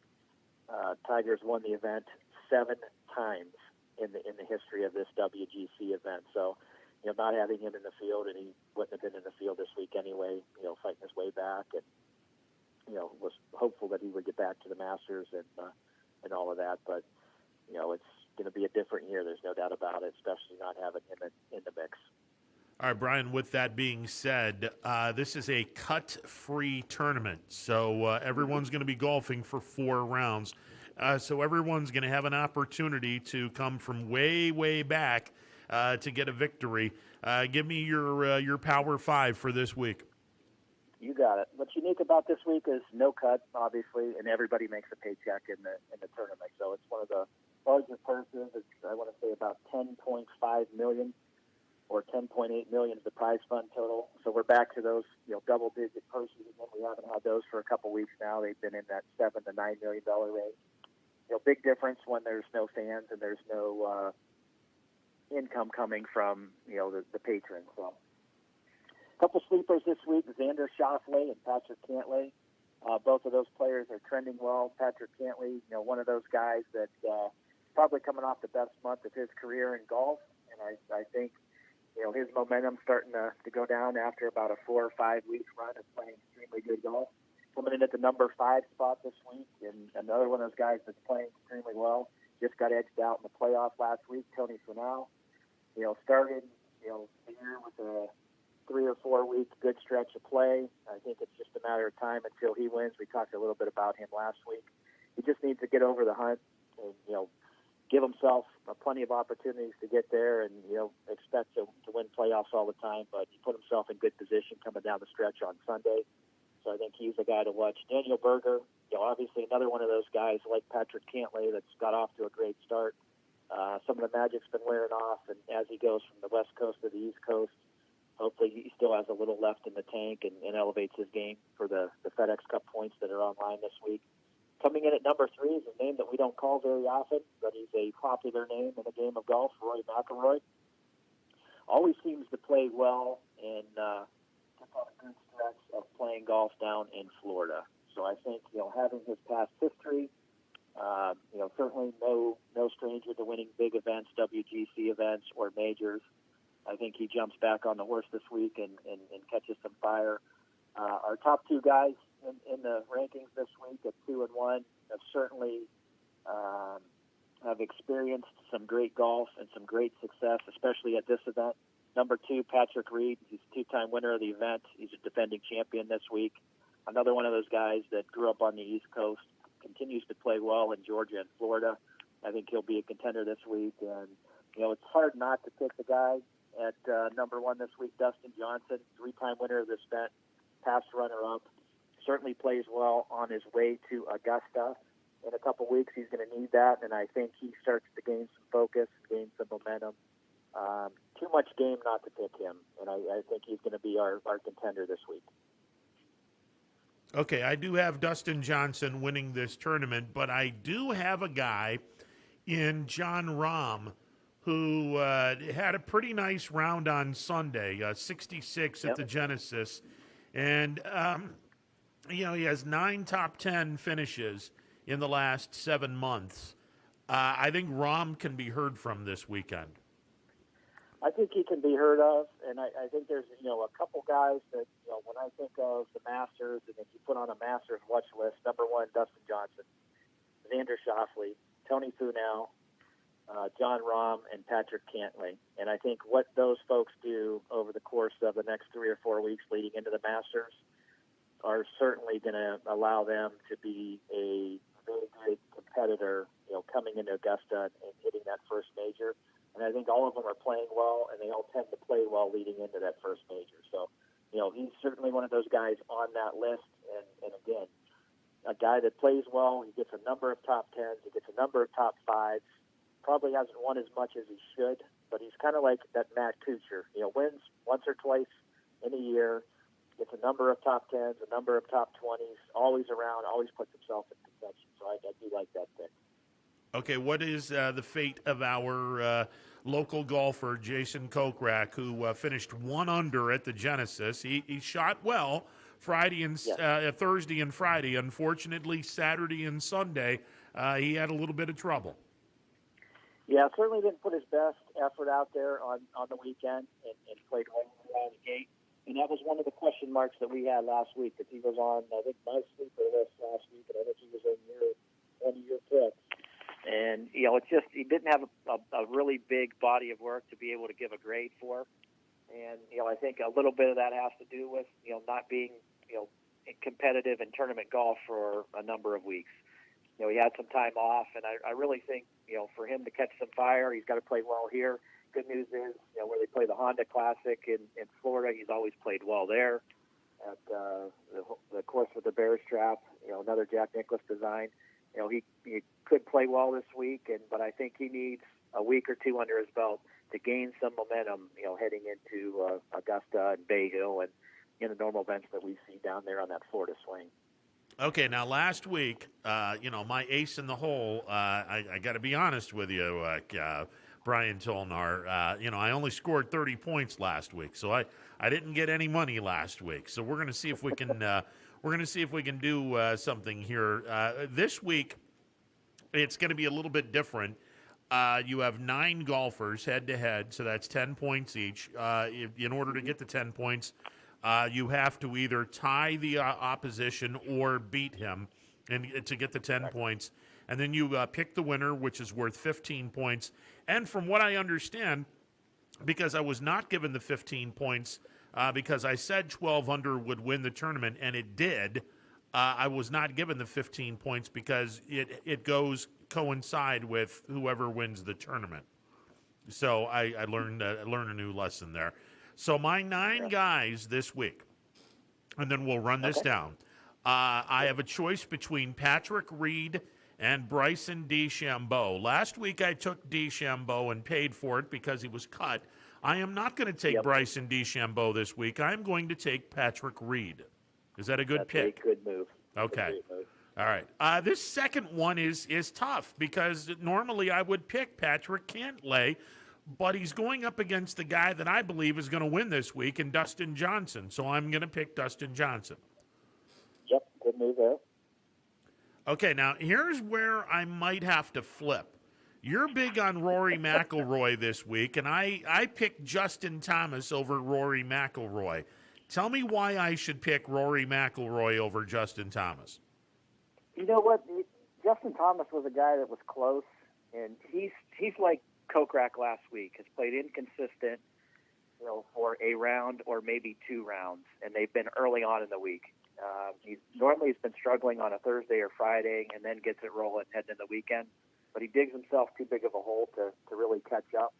So that's where I'm really not too warm on Justin Thomas. I think he plays his best probably the week prior to the Masters tournament, and he'll play solid all the way through July. It tends to be when they move up to the Northeast a little bit, obviously growing up in Kentucky, more familiar with the grasses and less familiar with the Bermudas that you see out west and down south. So I think he has a better advantage when the PGA Tour moves to events in Ohio and Pennsylvania and Michigan and up the upper Northeast. Okay, so I'm going to flip and I'm going to put in Rory McIlroy. This next one was really difficult. John Rahm versus Xander Schauffele. And I made mention that John Rahm I mean, he could very well be someone that is going to be a serious contender. But you have Schauffele as a sleeper. Now, I chose Xander Schauffele. I did choose Xander Schauffele over John Rahm. Schauffele's played well the last 2 or 3 weeks. Rahm's kind of been up and down a little bit, but I mean, Rahm plays good. He just can't get the win. But will he play better than Schauffele for the week? I think Xander's got his number. Okay. By not much, by just a touch. Okay. I have Daniel Berger over Brooks Koepka. Like it. Everybody's high on Brooks Koepka for some reason, like they were with Bryce in the past couple weeks, and they just, for whatever reason, they can't find what they've had in the past. They haven't been there. I don't know if it's just lack of events or lack of play or practice, but both just can't get over that hump right now. Okay, I have Webb Simpson over Hatton. Good, I like that too. Okay, I got Jason Day. I got Jason Day over Bubba Watson. That one's a 50-50 flip for me, and the reason I say that is Bubba's playing in his home state. Generally plays well there. Generally will play well at before when they had it at Doral. Played well at Doral. Played well at Bay Hill. Plays well in that corridor of Augusta, Georgia. Obviously, being able to win that multiple times. That one I would lean the other way. Okay. You said 50-50, so I'm gonna stay where I am. Yep. You didn't give me a compelling argument. I'm sorry. Tommy Fleetwood and Matthew Fitzpatrick. I have Fleetwood. That's a dead heat as well. Okay. And I think that pick is fine. Yep. Okay. And then finally, Abraham Answer and Carlos Ortiz. I have Answer. Answer is good. Okay. Answer is the answer. All right, there you go. I have Dustin Johnson winning this tournament. I have it at 13 under. Is that too high? No. I think really 12 to 15, somewhere in there is the number. I don't see them going 18, 19 under, just how tough I think the golf course is going to play. Knowing that there's not been any history of anything down there and to figure out what a winning score would be, I would say it would probably be lower than what it normally is. So I think you're safe at that number. Okay. Now I don't want to I don't want to put any pressure on you or anything like that, but I will let you know that last week the winners only shared $162.50 because they weren't perfect. So, I'm just saying if I happen to come up with some scratch, half of it is going to you because you're my ace in the hole, or my hole in one, if you will. It all comes down to how those guys are when they get there. Are they doing entertainment during the night for their sponsors? What's on their agenda? I mean, it really does. And to put it in perspective, when they had the Bridgestone up at Firestone, Matt Kuchar did entertaining every single night till 9, 10 o'clock at night. And I'm like, you hit balls all day. You played, came to the range, hit balls in practice. You entertained everybody from 6, 7 o'clock at night till 9 or 10 o'clock doing shows with Snedeker and Fred Couples and all that. And I'm like, you got to be worn out by the time you go to bed. And then you get up and do that same thing for 3 or 4 straight days. I mean, when you talk about the responsibilities of the players beyond, just being able to play golf, and, Tiger, for that example, I bring him up because he was on his way to do a camera shoot with Drew Brees for a documentary series. They have a lot of things going on off the course. So, I mean, to be able to play practice rounds and do what you need to do and prepare fully like you would a major or an upper tier level event, there's still a lot of responsibilities for the players, and it just matters of what their schedule looks like that week, because I'm sure that wears on you. Yeah, but shouldn't you just sit back and say, hey, my game means a little bit more, and I want to win a little bit more money. You guys are going to have to wait, and I'm not going to do something completely outrageous that's going to prevent me from winning or at least getting a ton of money here. Tell that to Tiger Woods, who's getting $80 million before he tees it up from Nike and Tag Heuer and Monster and all of that. There's certain things that they have to do, but if you go to all of those things, everybody's handing you drinks. They're doing whatever, and it's like to me it would be, you'd want to stay away from that as a player, but there's some things that you have to do contractually to get your sponsorship money and all of that. So you just hope that it's at the right dates and in right times and all of that. But I would think as a player that would like wear you out. For the guys that like to play and practice, I mean, your work's not over when your work's over. Kind of a deal. Well, now let me ask you. I mean, the tournament starts on Thursday, so when do these activities begin? Do they begin as early as Monday or Tuesday? Well, at Firestone, they begin on Wednesday. They go Thursday, they go Friday, they go Saturday. And they're, obviously, Bridgestone Tire and Bridgestone Golf are major components. I think Cadillac was, not sure who the other one was, but there was like 3 or 4, and you're basically entertaining each one of these groups, that either you're affiliated with or the tournament has an affiliation with, and wants, a couple players to do whatever. The one that I saw up at Firestone was David Faraday, Fred Couples, Davis Love III, Brant Snedeker, and Matt Kuchar, and they did a trick shot show for the, each one was sponsored by a division of the military, Army, Navy, Air Force, Marine, and whoever's group or players gained the most points in this contest that you have, they donated like $50,000 towards, that Army service or, something related to that, folds of honor, or, something related to the military. So, if you do that, one night it's for Bridgestone, one night it's for Bridgestone Tires, one night it's for Cadillac.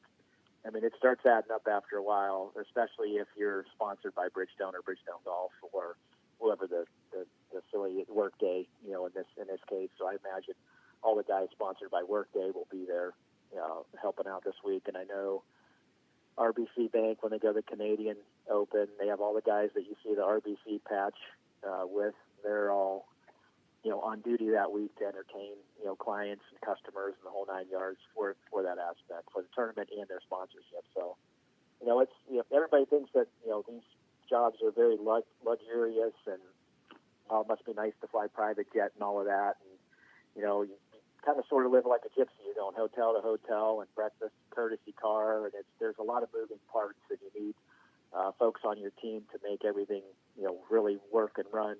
That's why they have the agents and all of that stuff. You got an hour block here, you've got 2 hour block here, you got 30 minutes of signing autographs there, and there's certainly a lot of moving parts. Now, don't get me wrong, they get paid extremely well for what they do before they even tee it up, and I think that's one of the benefits of being an NFL player, Major League Baseball, professional golfer, or professional athlete, but there's a lot more that goes on than the most folks think. It's just them going to the place and teeing it up and flying out when the tournament's over and showing up at the next venue on Tuesday and doing whatever. But there's a lot of moving parts.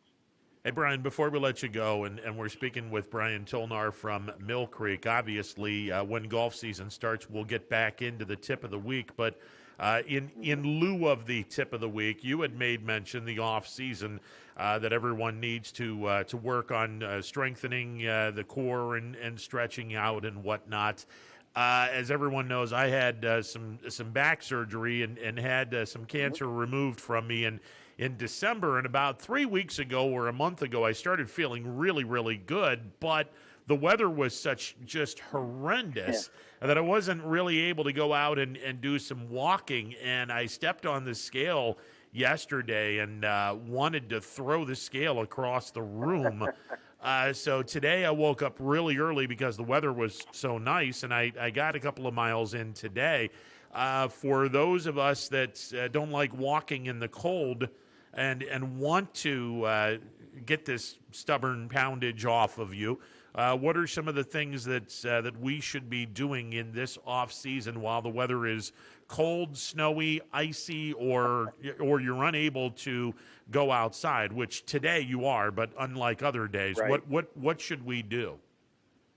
Number one for me is you really have to stay active, and it's very, very tough up here, to be honest with you, because our options are very limited. It's not like today where you can go out and walk, and if you have the opportunity, I'd say 100% do so. Cardio is huge, getting on a bike, getting on a treadmill, getting on an elliptical. However, I find it very boring when you're sitting in a stationary place for 20 minutes, 30 minutes, whatever the time frame that you set for yourself to be very motivated to go and do that. And to go down to the basement and, jump on some of the exercise equipment that you may have. So I think, if you can pair that with, watching your favorite show on an iPad or a phone for that matter, while you're doing that, it'll take your mind off the time and the whole deal. You don't really need that much time, doing all of this stuff. I think anywhere between 15 and 20 minutes a day, to keep your legs, to keep your core, and to keep everything active. I will tell you, I was one that I put on probably the most weight I've ever put on during the course of a winter, this winter, up and through the holidays. And that basically stopped on the 2nd of January when we got home from visiting some family. And it really changed the way that I've been eating since that point up until now. I've dropped 23 pounds since then. I have clothes that hide it very well, but I'm down 1 full pant size. Shirt size, I'm almost a full size down. But it's been a lot of work. I'll tell you what, it is hard to get the pounds to melt off once you get above 40. And once you get above 35, it seems to be you're fine until you hit 40, and then you just hit the wall. It matters how hard that you try and work to melt them off, and they just don't seem to move as quick. For me, it was eating habits. Replacing coffee in the morning with a protein shake, which I'm not a big fan of, but I did it, made it through there. Gotten rid of drinking anything other than water. I've drank since January 2nd, nothing but water. I have a salad for lunch. If I get a craving here or there, I'll eat a protein bar, and I eat a small portion dinner. And I do that six to 6.5 days a week. I'm not going to tell you that I don't splurge and have a piece of pizza on the weekend or, eat a pasta dinner here or there. But, I was eating that stuff, pizza and, Mexican to go and making pasta at home and, roast beef and potatoes. I'm a big roast beef and potatoes guy. So to be able to take most of that out, watching my 6-year-old, watching my wife eat that, I have a little bowl of salad. I'm salivating over the food that they have. Certainly been different. I've taken no weight loss supplements. I hit the treadmill, elliptical, or I have what I call basically a lateral thigh machine, and I work on that to work on my dynamic balance in my lower body, which is something I've always been weak as a player. Has a tendency when I play bad, I start losing my balance a little bit. So, trying to build my core, from kneecaps to belly button is the area you want to concentrate on. But you just have to stay active. It's very regimented, the meal schedule that I'm on. I just have that shake for breakfast in the morning. I was never a big breakfast eater. I'll be quite honest with you, I go to Dunkin' Donuts every single day for a coffee and a donut or a wrap or whatever. And I could eat, everybody's like, you can have a donut, whatever. I'd want to eat like 4 of them. Yeah, I hear you on that one. And I could throw down a lot of food. So, limiting the portions that I have has been big. Eating the same lunch every single day, it gets old and gets repetitious. Obviously you're a lot more active in the spring, summer, and fall than you are in the winter. It's very hard to get motivated in the winter. And I think whatever damage you can do between now and March 1st, it's going to really power you for a good spring, summer, and fall, when you do get active, because I think you're going to melt some more pounds off from that standpoint if it's a losing weight situation. But staying active, number one, eating the right things. I don't eat any chips. I used to love pretzels. I don't eat any pretzels. So I've taken that out. And again, like I said, when you're around that, or you're around your family, or around, we had some folks over for the YSU game on Sunday, having some snacks and stuff out, not putting yourself out there to be able to eat it and trying to stay away from those. It's certainly hard. There's no doubt about it, because you want to go over there and you want to have whatever's laying out on the table. And for me, it's just, I'll just go to the vegetable tray and eat some of those when I need it. Or, the protein bars have been good for me because it's a good fix. They're hard to chew. Your jaw's worn out by the time you're done eating it. It's good for you, and it fills that void of hunger. And I've stopped eating completely from 7 o'clock on every night, and it's made a huge, huge difference. And I really feel like I haven't done much, but, changed the way that I eat. Activity-wise, I'm probably doing a little bit more exercise than I normally would during the winter, but I had to, because I got it up to the point when you're running up the steps chasing a 6-year-old around and, and coaching basketball like I've been doing and running around the court with those guys, and you're out of breath. It was time for me to do something. Yeah, well, that would have been me last year because I was doing suicides with my 7th grade kids, and I'm slow as it is. I was really struggling to get one down, and that's why I probably didn't run my kids all that much because I was like, yeah, hell, if I'm going to run with them, I'm going to wind up dying here. So we're not going to do that. I got to be honest. Today I walked. And I was on an area where it wasn't cleaned off, so I walked ice chunks for a couple of miles, which was pretty cool. But I was struggling toward the end of it. But I got home and I decided I was going to cut up 2 apples and put some peanut butter on them, and it was actually really good, and it kept me somewhat full today.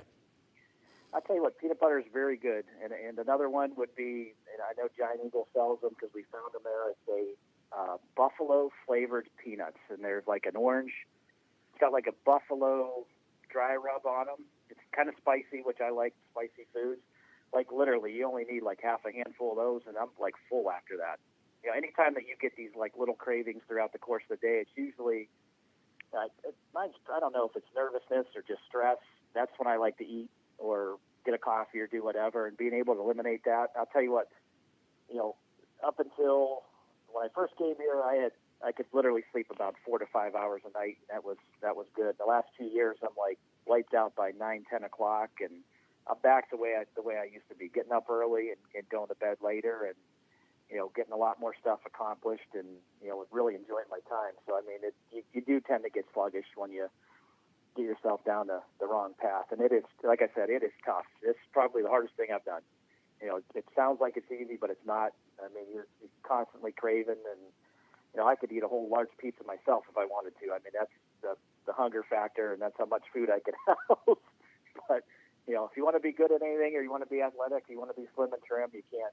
You got to limit your portions and your sizes, and limit some of the food that you're eating. And I have a app on my phone that I track my calories, and my goal was to lose and get down to 180 pounds by June 1st.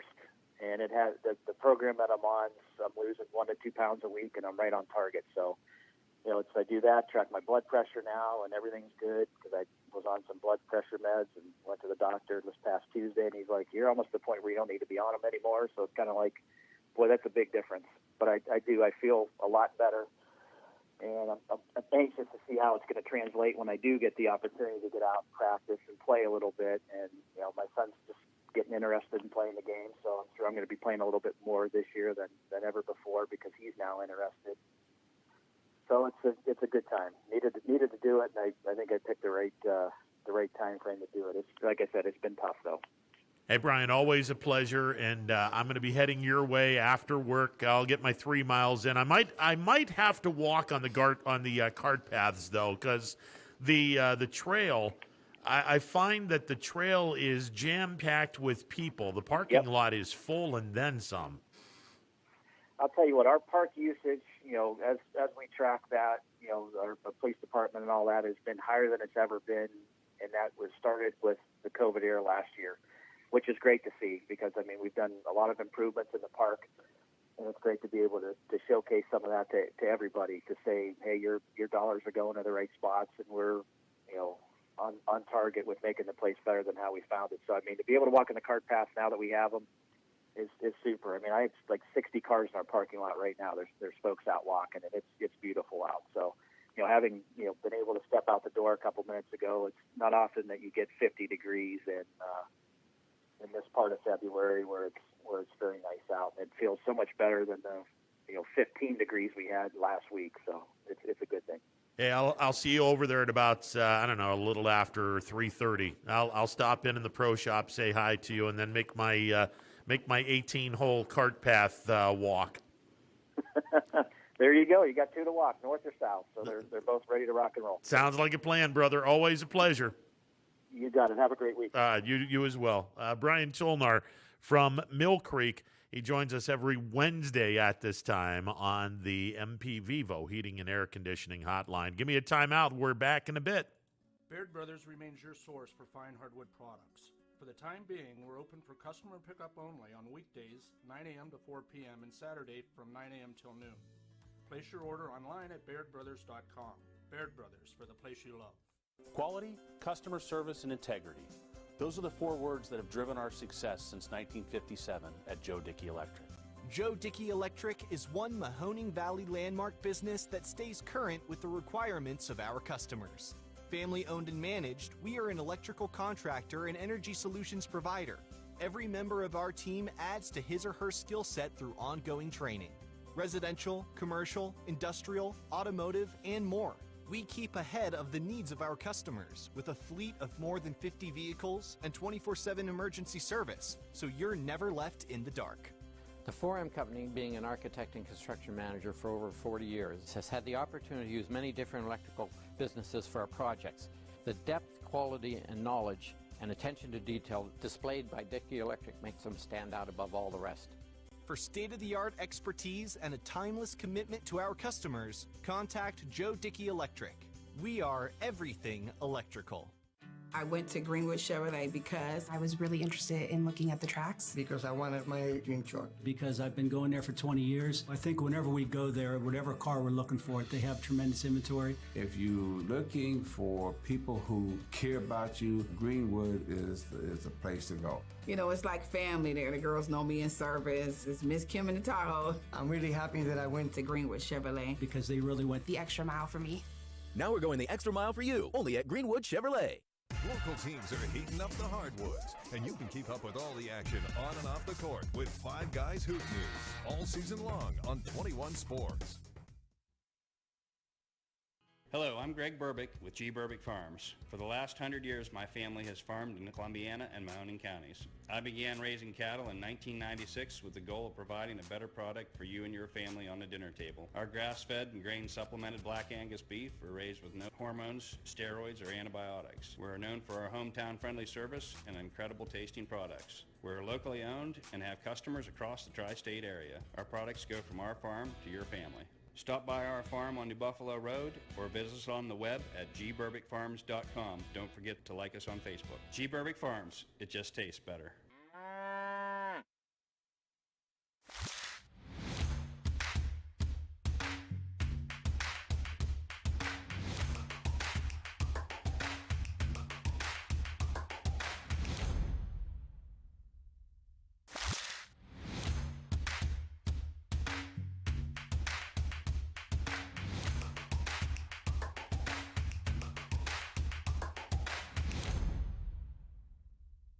Hi, this is Tommy Clem, owner of WRS Insurance Solutions.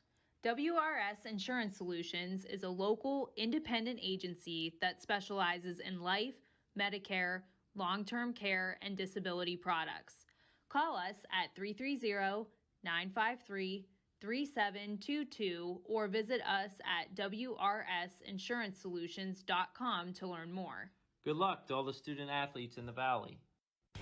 Right now is a great time to get more for your trade-in at Tri-State Ford and drive home in a new or pre-owned vehicle. Choose from our great selection of new Ford models or pre-owned vehicles. Plus, get the Tri-State Ford Advantage, including a 10-year, 200,000-mile warranty and more. At Tri-State Ford, we'll pay you top dollar for your trade, but you don't have to purchase one of ours to sell us yours. Customer focus, community driven. Tri-State Ford East Liverpool or visit tristateford.net. Welcome back to a Wednesday edition of Running Point presented by Greenwood Chevrolet on Mahoning Avenue in Austintown. Ron Pochester with you. MP Vivo Heating and Air Conditioning Hotline open for business, 330-886-0813. On the network tonight, we have Girls District Tournament Basketball. All of these games will be starting at 7 o'clock. Crestview is at Brookfield. Ursuline is at Champion. Springfield takes a trip to McDonald. Bristol is at Newton Falls. West Geauga at Poland. Kenston visits Salem. East Palestine is at South Range.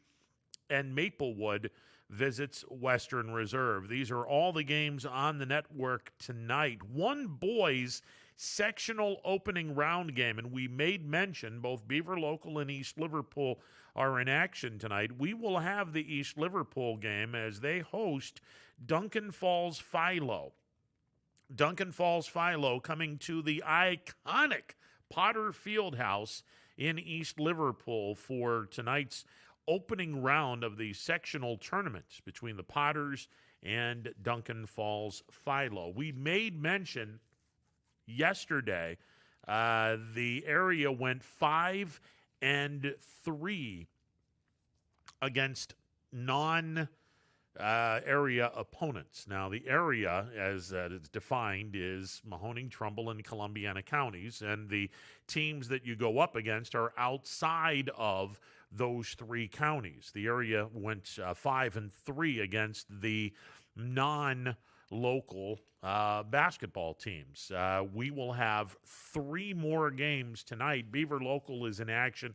They're in New Philadelphia. East Liverpool is home to Duncan Falls Philo, and Fitch is on the road tonight in the D1 sectional opener as Fitch will be playing Ashtabula Lakeside. So hopefully we can go 3-0 and celebrate an 8-3 record in the first round of the sectional tournaments. Keep in mind the girls went 16-12 in the sectional tournaments. They went 16-12. They're off to an 0-1 start in district play. Last night, Canfield, the lone team left in Division I. They were bounced last night by Stowe Monroe Falls. They lost 53-33, so the area has no teams left in terms of Division I teams. There are no Division I teams left in our area. It is now Division II, Division III, and Division IV, and we have plenty of local teams in Division II, III, and IV hoping to win a district championship. It is district semifinal week for the girls. Tonight, Kenston is at Salem, West Geauga is at Poland, and West Branch is at Marlington. Those 3 games in the D2 district semifinals.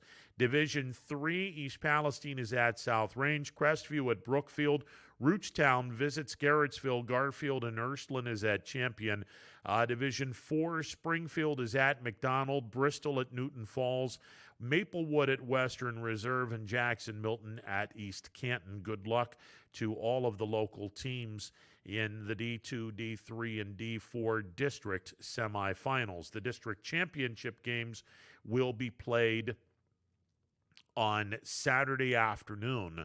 Actually, I beg your pardon, Saturday night.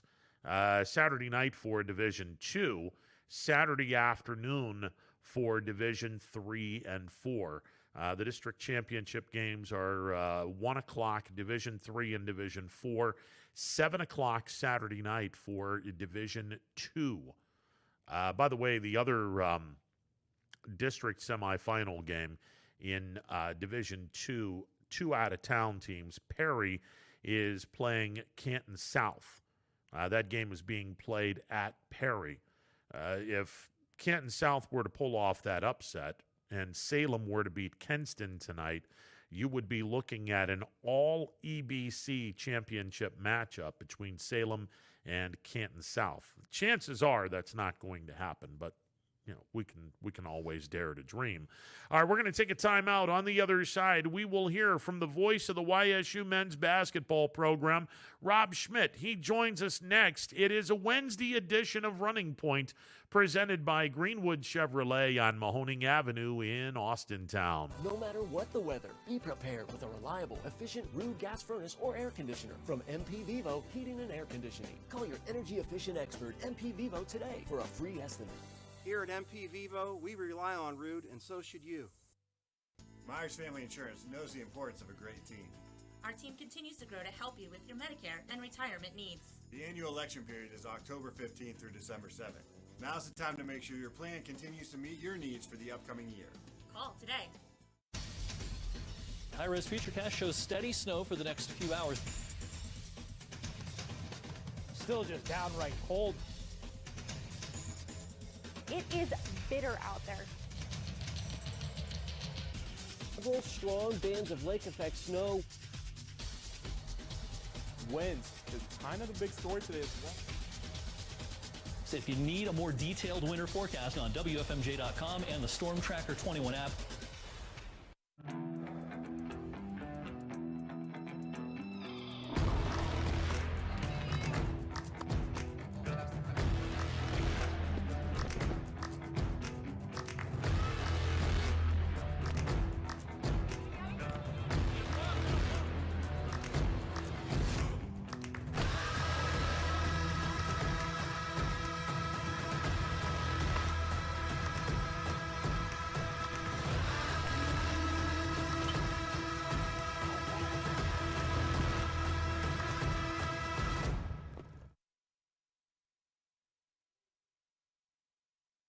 I went to Greenwood Chevrolet because I was really interested in looking at the tracks. Because I wanted my dream truck. Because I've been going there for 20 years. I'm really happy that I went to Greenwood Chevrolet. Because they really went the extra mile for me. Now we're going the extra mile for you, only at Greenwood Chevrolet.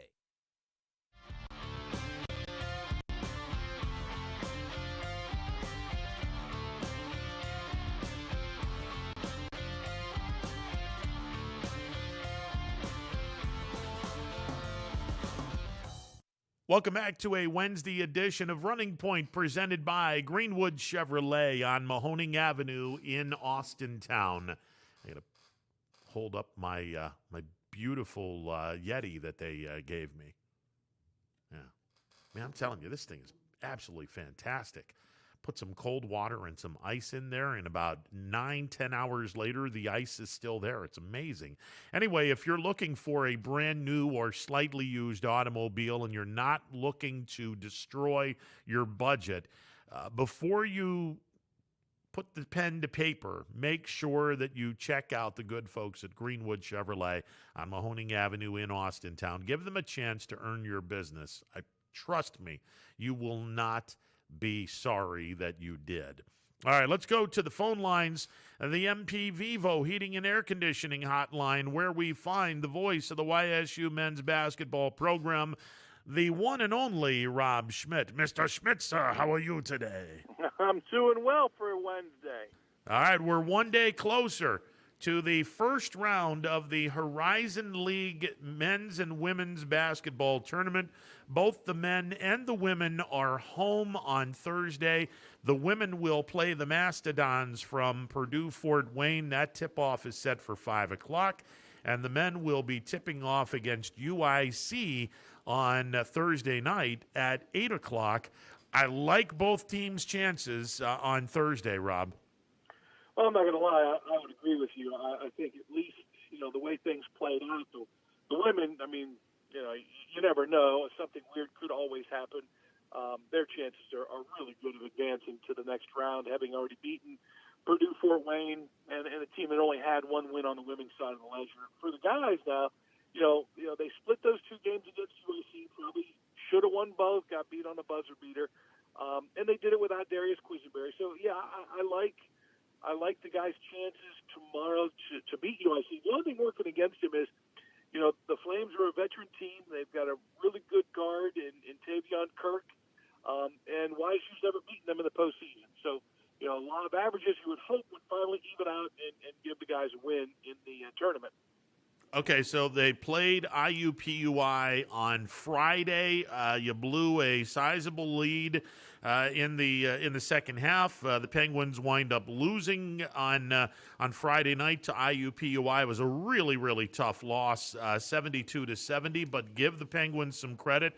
They come back the next day. A businessman-like performance by the Penguins. They jumped out early, hung on to that lead.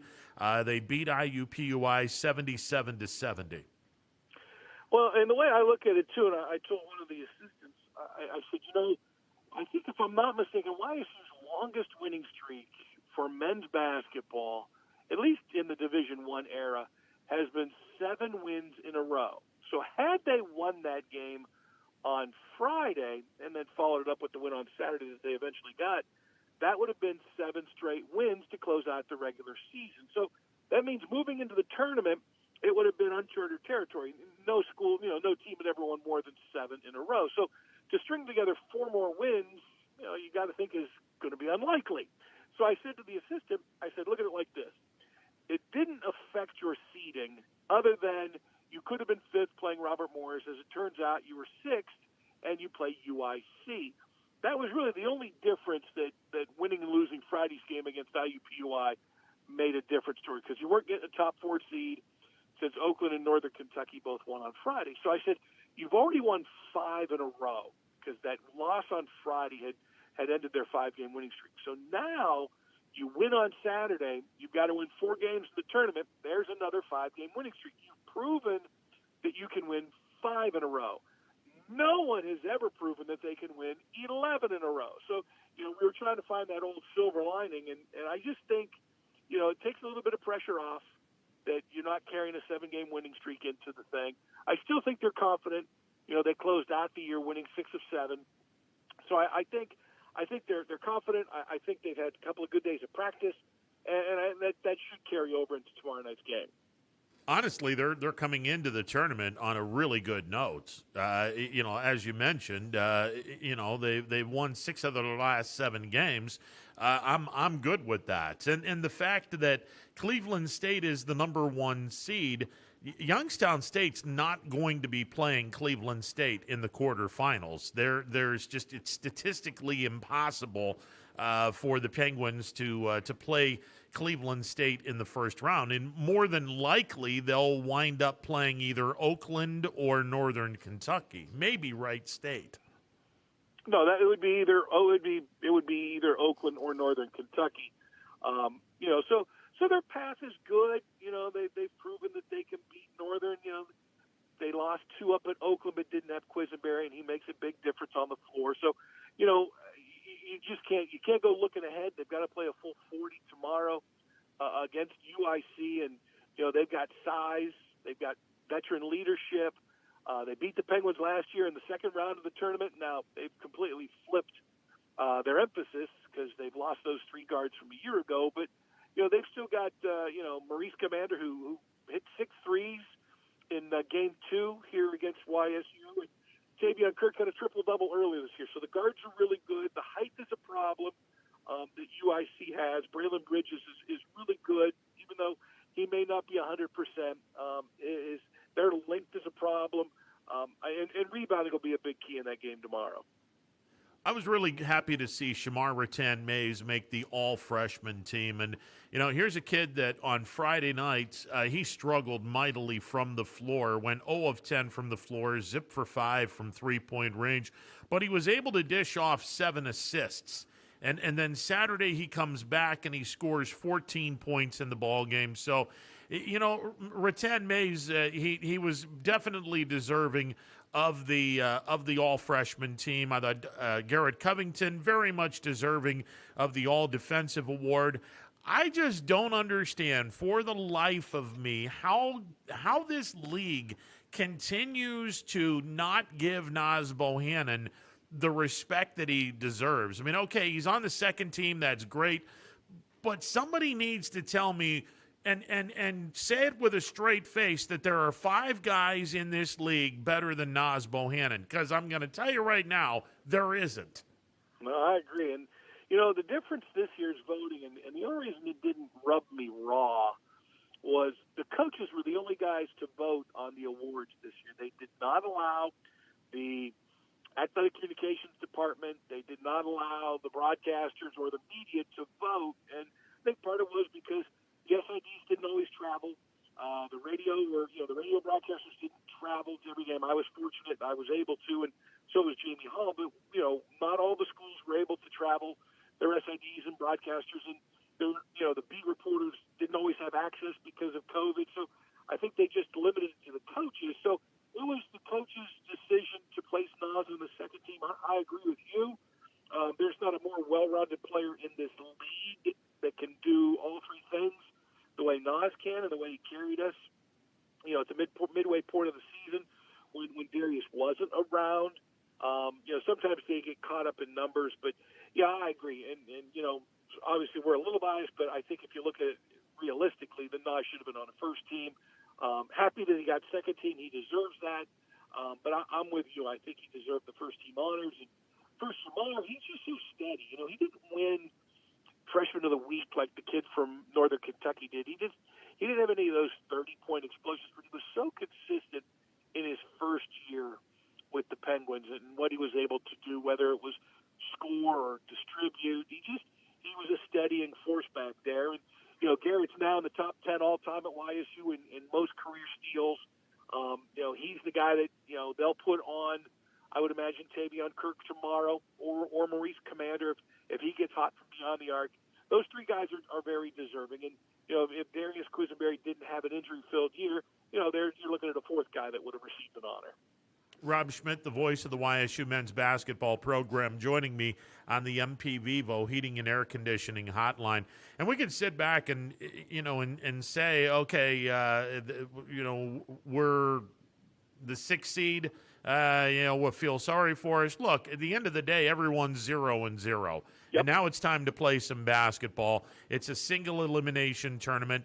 And for the Penguins, their job is to win 4 straight games, whether it be the men or the women. Their job is to win 4 straight games. If you can win 2 games, you get to go to Indianapolis and play at the Farmers Coliseum. And, you know, again, no fans there. You're going to have to... You're going to have to deal with the fact that you're not going to have any fans at any of the venues in this tournament. But you know what? I like this team's chances because you have a healthy Quisenberry. We hadn't had a healthy Quisenberry for much of the year. And I like the direction this team was trending in going into the tournaments. No, I think they all feel good. I think they're disappointed with the way, you know, they finished overall. I think you're encouraged by the way they finished the year, but you're right.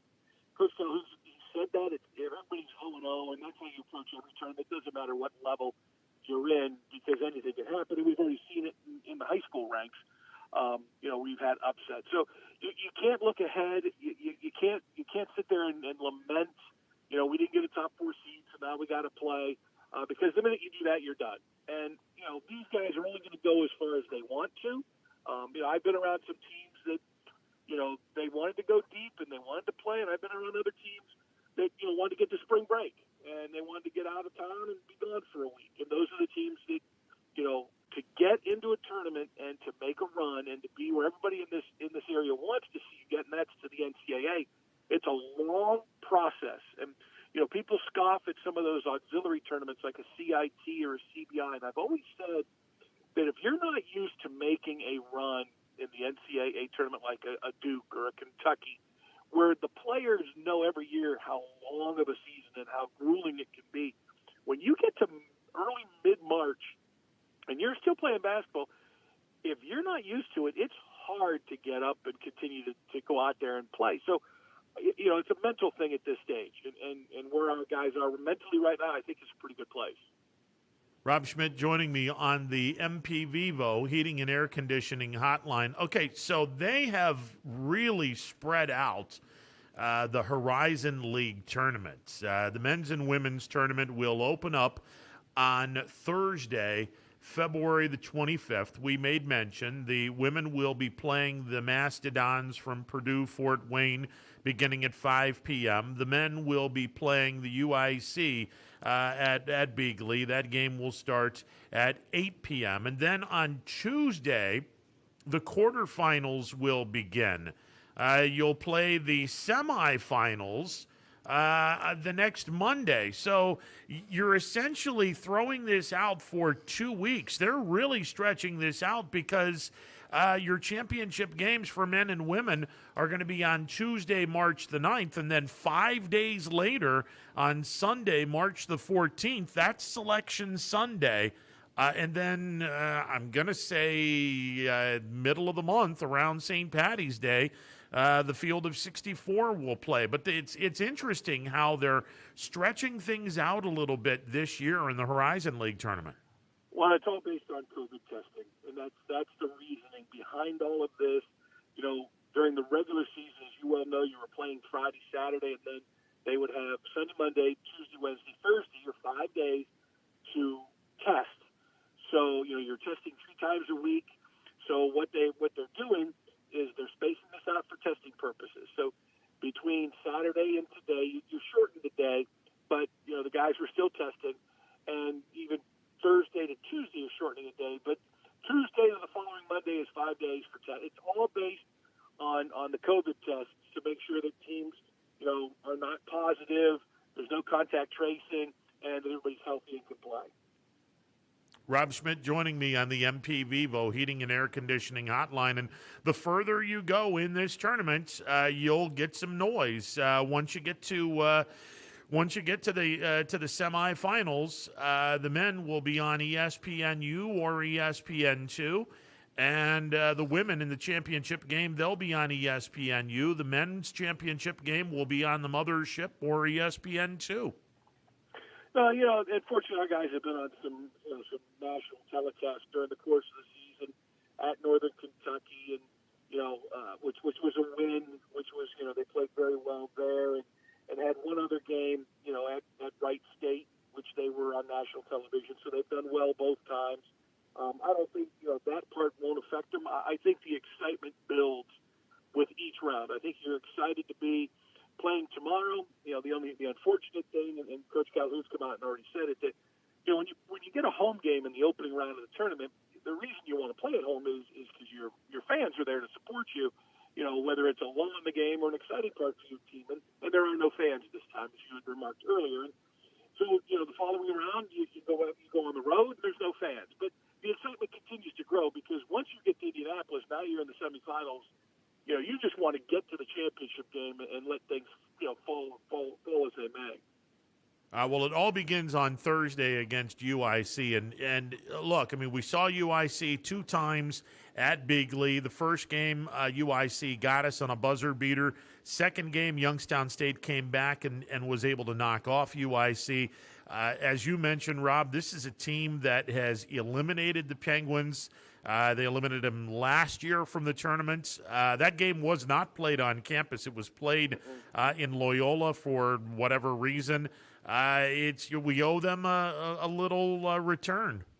Yeah, it's been difficult. Even my first year of doing YSU men's basketball back in the early 2000s, the men at that time under John Roldick had beaten Green Bay on the road in the opening round of the tournament, and then went neutral site in the second round and had lost to UIC, and then they lost to them again, if I'm not mistaken, in 2008, 2009, and then, as you mentioned, last year. But, now you're at home. They lost to UIC once at home in the tournament, but this is a completely different look.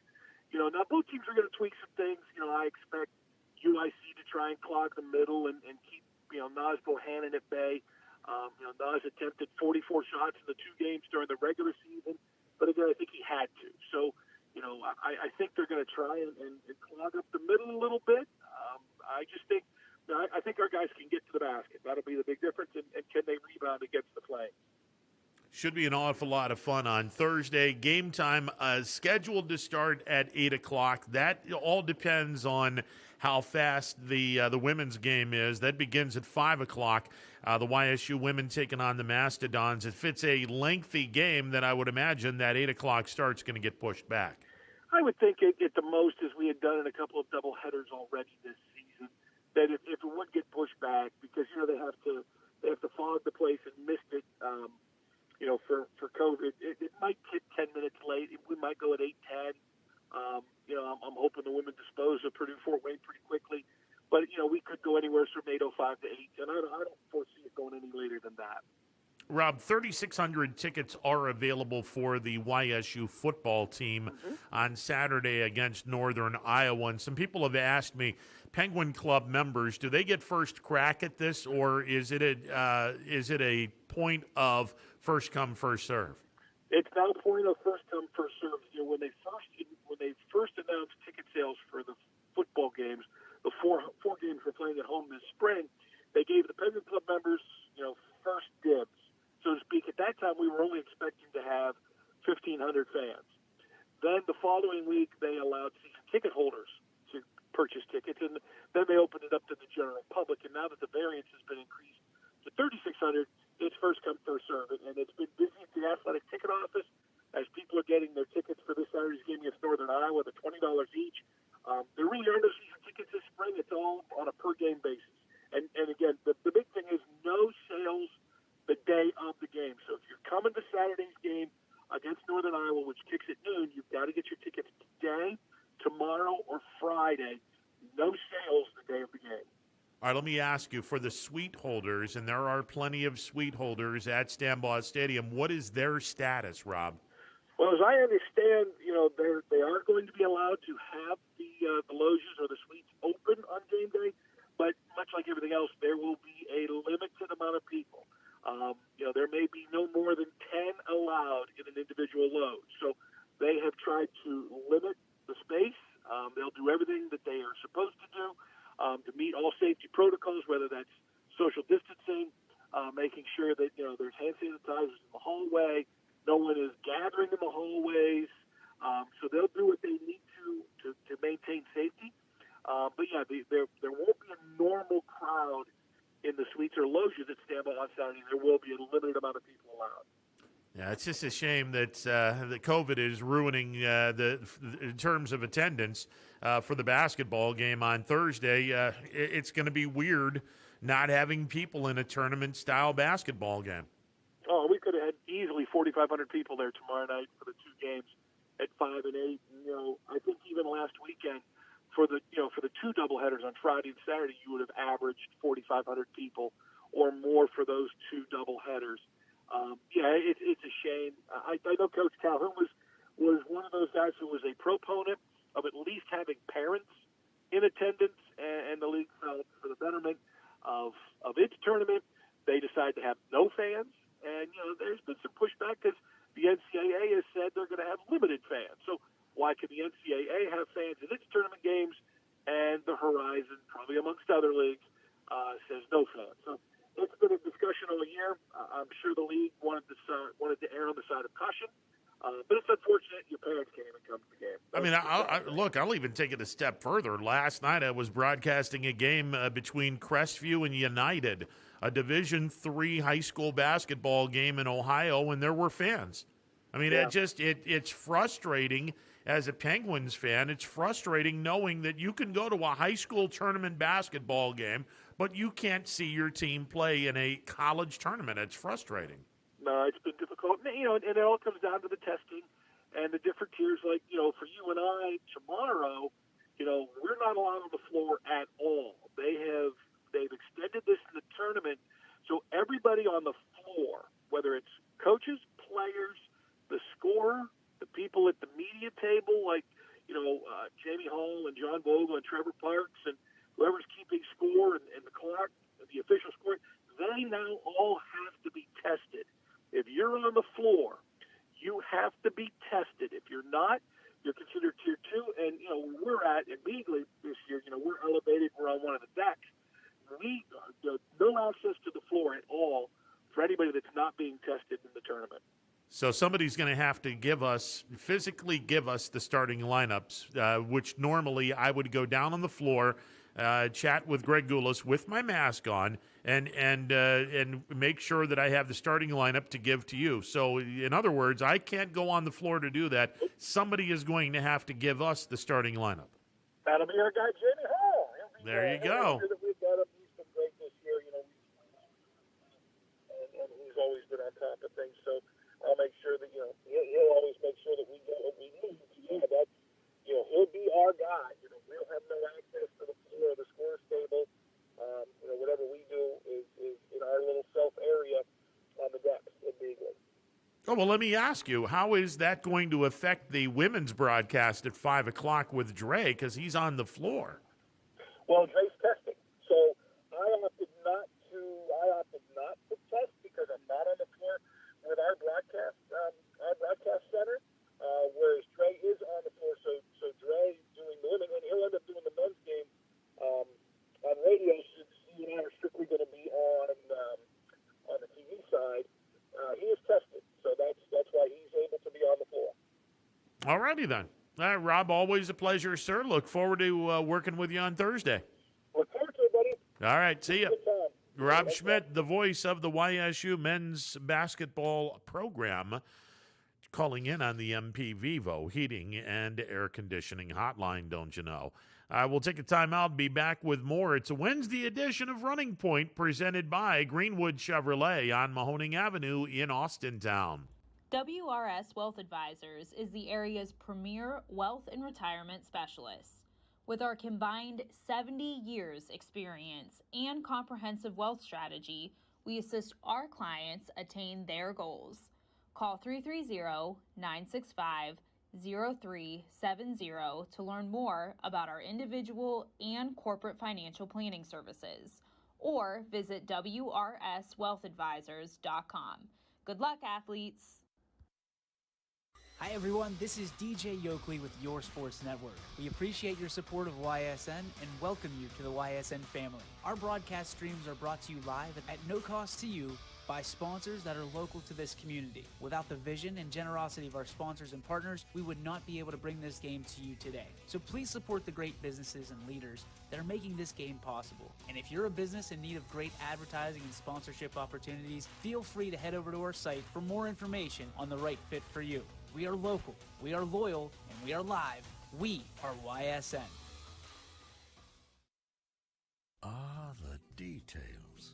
Baird Brothers Fine Hardwoods is one fine ride. Perfect cornering, superb handling, sporty and stylish, power to spare, plus awesome mileage. Yeah, jaw-droppingly beautiful lines and well appointed with luxurious trim. Put more oomph in your life and start beholding the molding. Find your home's fine hardwood at BairdBrothers.com. For heating, cooling, and indoor air quality, the Mahoning Valley trusts MP Vivo Heating and Air Conditioning, offering worry-free repair, service, and installation. Call MP Vivo today for a free estimate. MP Vivo Heating and Air Conditioning. We're your energy-efficient experts. News doesn't stop after the sun goes down. Sometimes you just have to hustle to get it.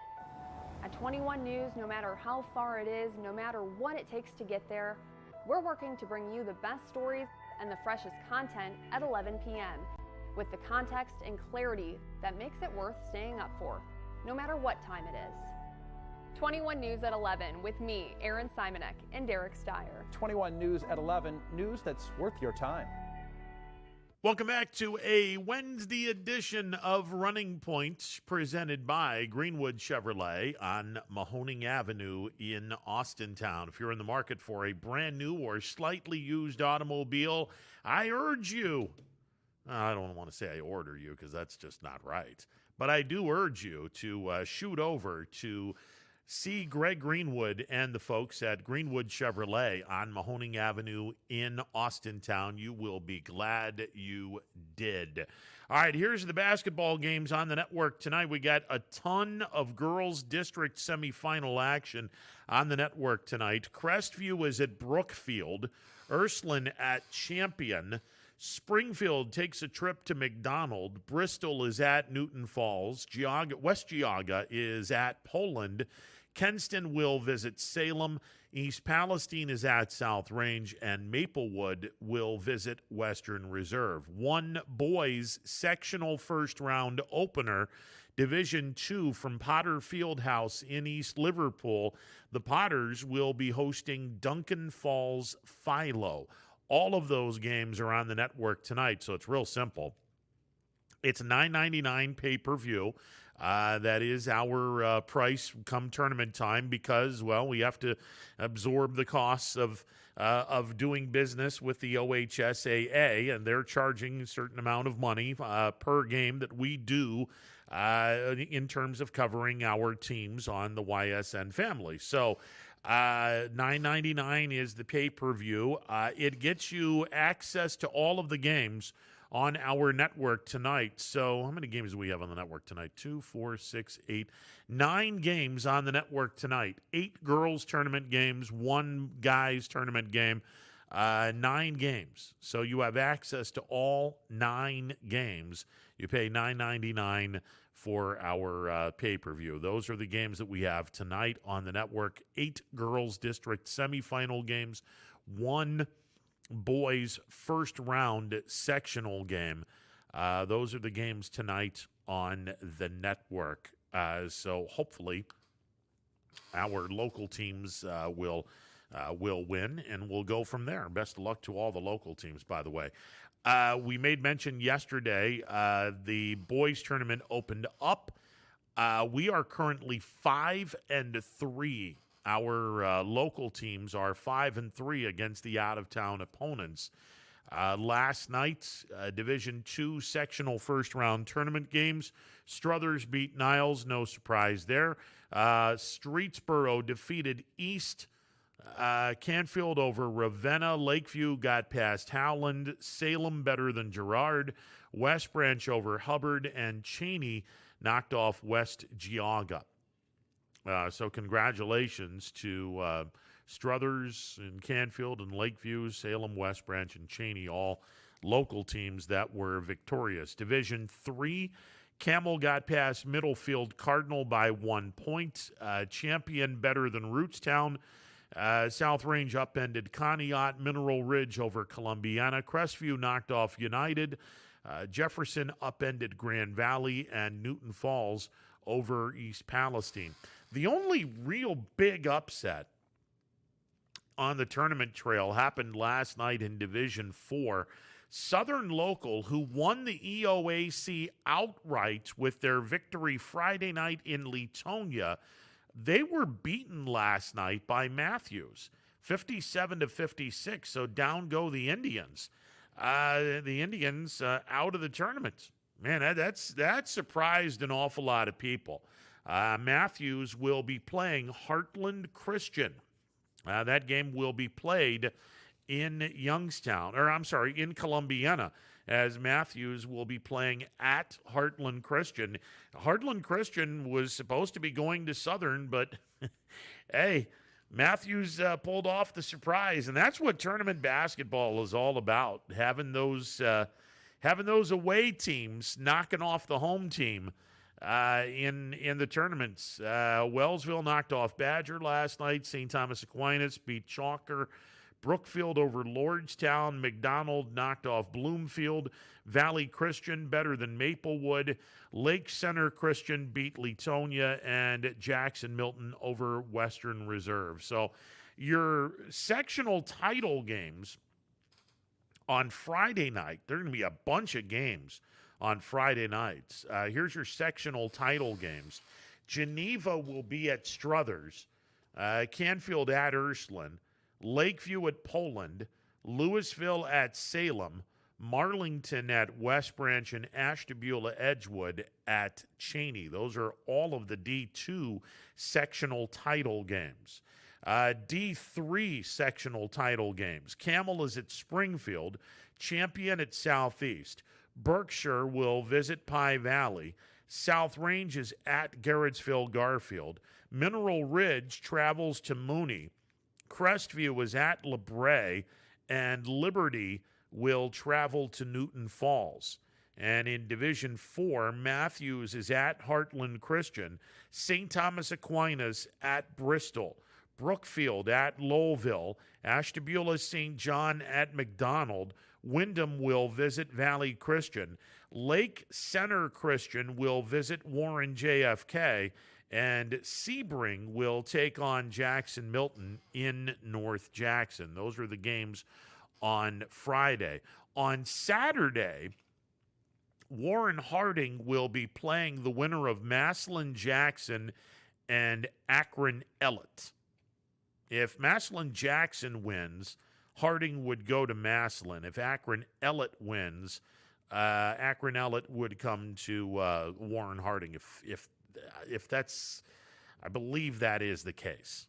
I believe that's the case. If Akron Ellett were to upset Massillon Jackson, Ellett would travel to Warren. If Massillon Jackson wins, then Harding will play Massillon Jackson in a sectional final game in Division I.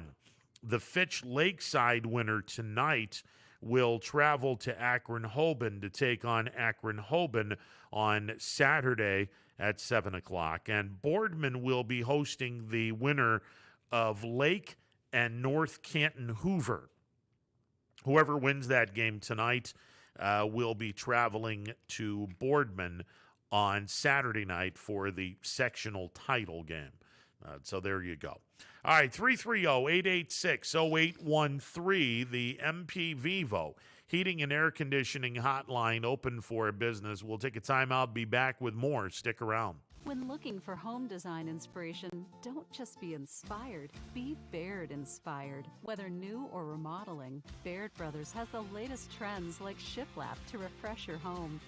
Go from inspiration to installation with our wide selection of in-stock American hardwoods. From the rustic charm of antique oak to the warmth of traditional cherry, Baird Brothers has what you need to make your home inspiring. Baird Brothers, our family's heritage, your family's home. Baird Brothers remains your source for fine hardwood products. For the time being, we're open for customer pickup only on weekdays, 9 a.m. to 4 p.m. and Saturday from 9 a.m. till noon. Place your order online at BairdBrothers.com. Baird Brothers, for the place you love. Quality, customer service, and integrity. Those are the 4 words that have driven our success since 1957 at Joe Dickey Electric. Joe Dickey Electric is one Mahoning Valley landmark business that stays current with the requirements of our customers. Family owned and managed, we are an electrical contractor and energy solutions provider. Every member of our team adds to his or her skill set through ongoing training. Residential, commercial, industrial, automotive, and more. We keep ahead of the needs of our customers with a fleet of more than 50 vehicles and 24/7 emergency service, so you're never left in the dark. The 4M Company, being an architect and construction manager for over 40 years, has had the opportunity to use many different electrical businesses for our projects. The depth, quality, and knowledge and attention to detail displayed by Dickey Electric makes them stand out above all the rest. For state-of-the-art expertise and a timeless commitment to our customers, contact Joe Dickey Electric. We are everything electrical. I went to Greenwood Chevrolet because I was really interested in looking at the tracks. Because I wanted my dream truck. Because I've been going there for 20 years. I think whenever we go there, whatever car we're looking for, they have tremendous inventory. If you're looking for people who care about you, Greenwood is a place to go. You know, it's like family there. The girls know me in service. It's Miss Kim in the Tahoe. I'm really happy that I went to Greenwood Chevrolet. Because they really went the extra mile for me. Now we're going the extra mile for you, only at Greenwood Chevrolet. Local teams are heating up the hardwoods, and you can keep up with all the action on and off the court with Five Guys Hoop News all season long on 21 Sports. Hello, I'm Greg Burbick with G. Burbick Farms. For the last 100 years, my family has farmed in the Columbiana and Mahoning counties. I began raising cattle in 1996 with the goal of providing a better product for you and your family on the dinner table. Our grass-fed and grain-supplemented Black Angus beef are raised with no hormones, steroids, or antibiotics. We're known for our hometown-friendly service and incredible tasting products. We're locally owned and have customers across the tri-state area. Our products go from our farm to your family. Stop by our farm on New Buffalo Road or visit us on the web at gburbickfarms.com. Don't forget to like us on Facebook. G. Burbick Farms, it just tastes better.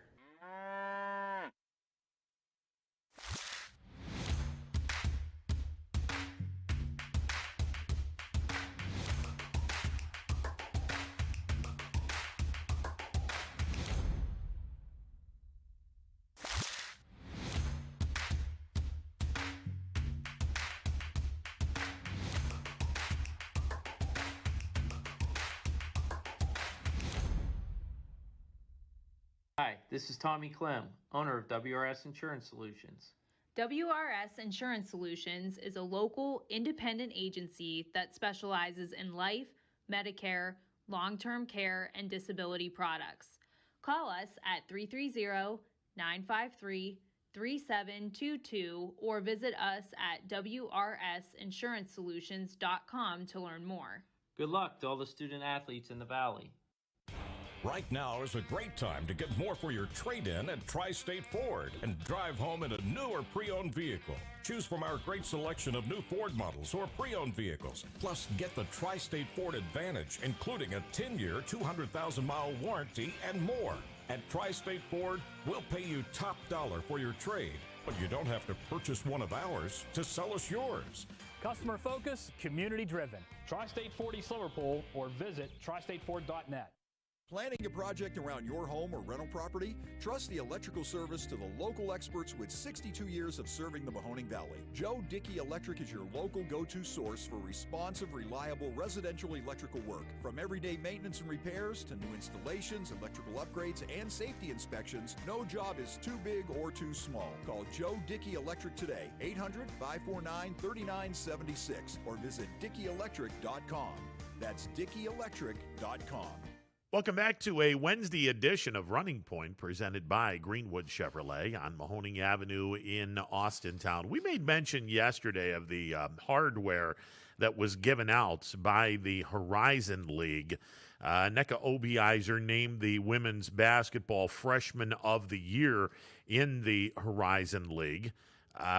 She also was on the third team along with Chelsea Olsen. Mary Dunn made the second team. Naz Bohannon, second team All-Horizon League. Garrett Covington was on the all-defensive team. Shamar Rattan-Mays on the all-freshman team. We can tell you that the player of the year for a third straight year in the Horizon League women's basketball, player of the year, Macy Williams from IUPUI. Mariah White of Cleveland State was named the defensive player of the year. Destiny Leo of Cleveland State was the sixth player of the year. Katrina Merriweather from Wright State was named coach of the year. And the women's All-Horizon first team included Williams, I should say, from IUPUI, Mariah White from Cleveland State, Milwaukee's Megan Walstead, Oakland's Kalijah Dean, and Wright State's Angel Baker. No surprises there. The men's awards included the two-time men's basketball player of the year, Loudon Love from Wright State. Marquise Warwick from Northern Kentucky was named freshman of the year.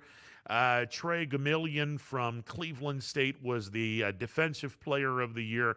Matt Johnson from Detroit Mercy was the sixth man of the year.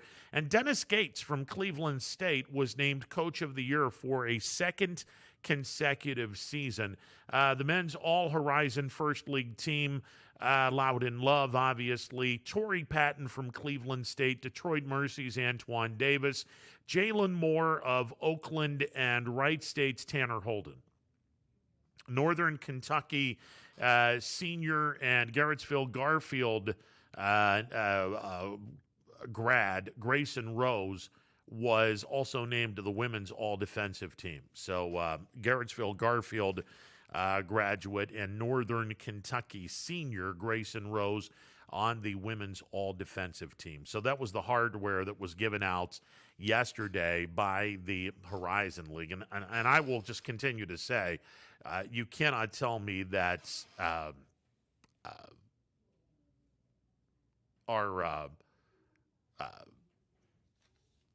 who was it? Naz Bohannon shouldn't be on the first team. And I'm looking at this. All right, you can make the argument for Loudon Love, no doubt about that. Antoine Davis, absolutely.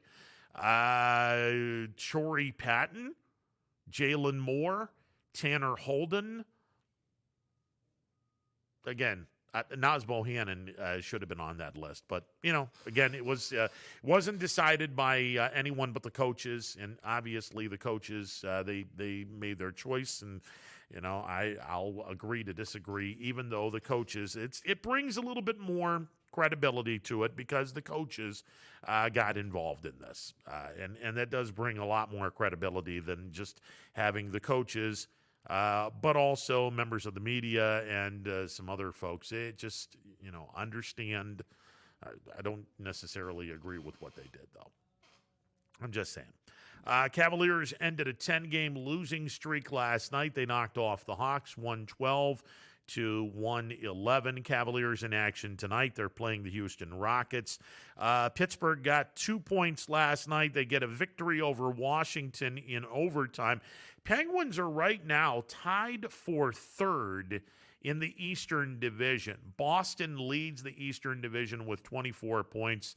Washington is in second place with 22 points. Pittsburgh and the Islanders have 21 points each. On the outside looking in, Philadelphia has 19 points. The New York Rangers have 15 points. New Jersey and Buffalo each with 14 points. My Sabres got a victory over New Jersey last night, 4-1, so we'll see what happens.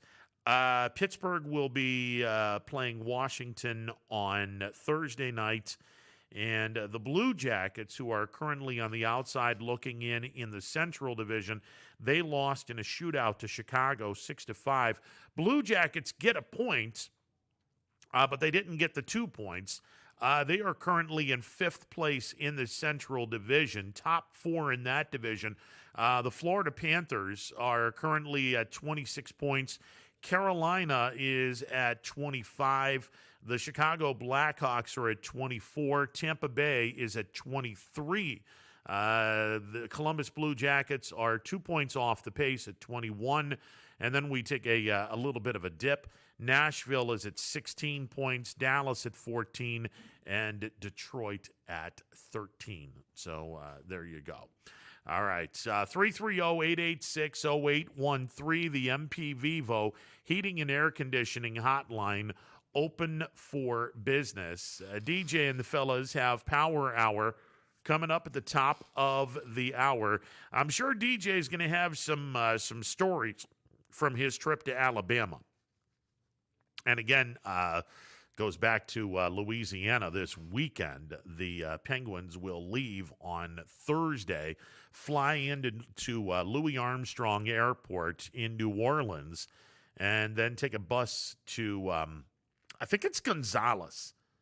I want to say it's Gonzales, the town that they're going to be staying in. It's nestled between the two venues for the weekend, Thibodaux, where Nicholls State is located, and Baton Rouge, where LSU is located. It's somewhere between the two colleges, so they don't have to travel crazy distance. On Friday morning, they'll travel down to Thibodaux, play an afternoon game, and then travel from Thibodaux to Baton Rouge to play LSU on Friday night, go back to the hotel, and then Saturday afternoon, they're going to play a game in Baton Rouge against LSU. And then Sunday, they'll play a day game against Nicholls State. And then they'll bus back to New Orleans and jump on a plane and go from New Orleans back home. So that should be fun. That should be a fun weekend. We had LSU pitching coach Alan Dunn on the program at 12:30 today. We talked a little bit about LSU, an awful lot about the Southeastern Conference, and it's interesting when the teams that are in the top 25, they have this non-conference opponents, and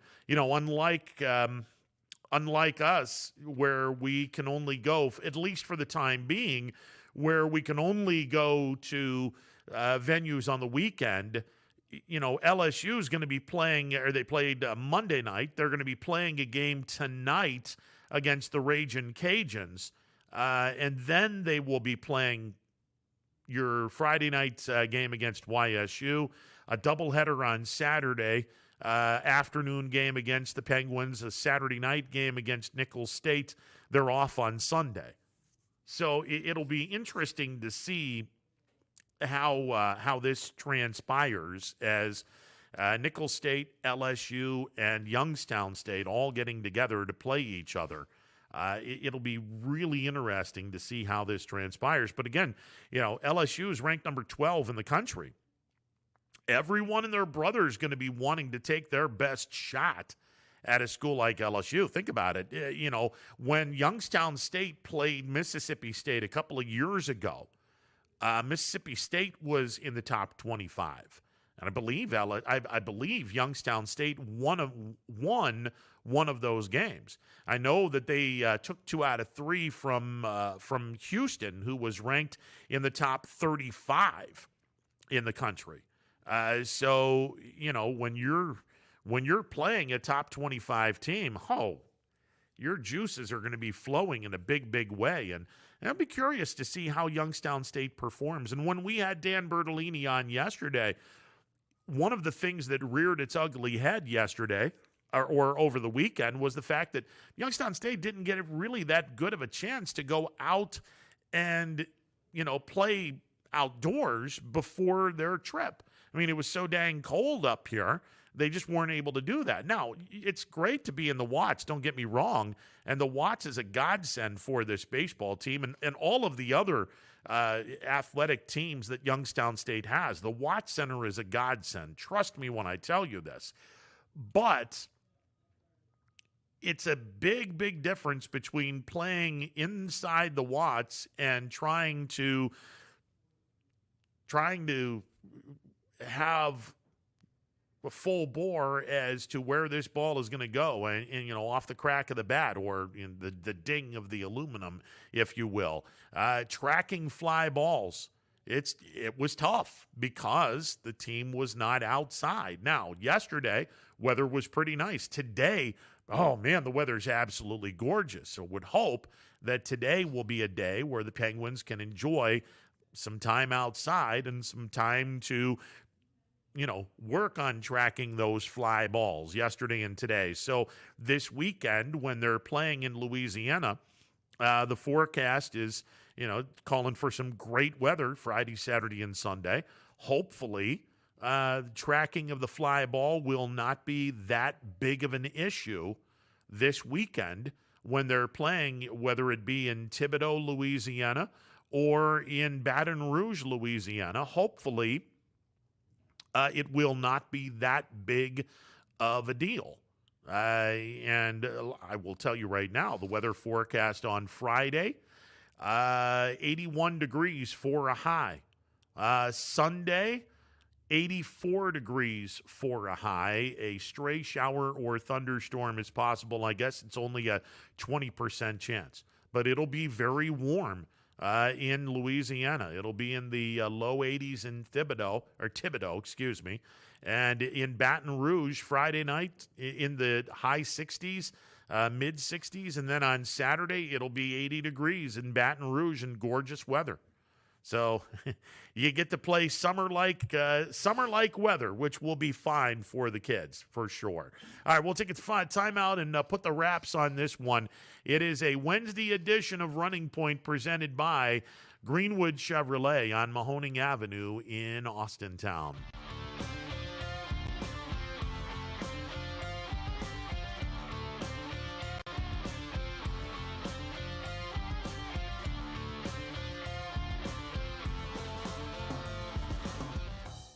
No matter what the weather, be prepared with a reliable, efficient Rude gas furnace or air conditioner from MP Vivo Heating and Air Conditioning. Call your energy-efficient expert, MP Vivo, today for a free estimate. Here at MP Vivo, we rely on Rude, and so should you. Myers Family Insurance knows the importance of a great team. Our team continues to grow to help you with your Medicare and retirement needs. The annual election period is October 15th through December 7th. Now's the time to make sure your plan continues to meet your needs for the upcoming year. Call today. High-res Futurecast shows steady snow for the next few hours. Still just downright cold. It is bitter out there. Several strong bands of lake effect snow. Wind is kind of the big story today as well. So if you need a more detailed winter forecast on WFMJ.com and the Storm Tracker 21 app.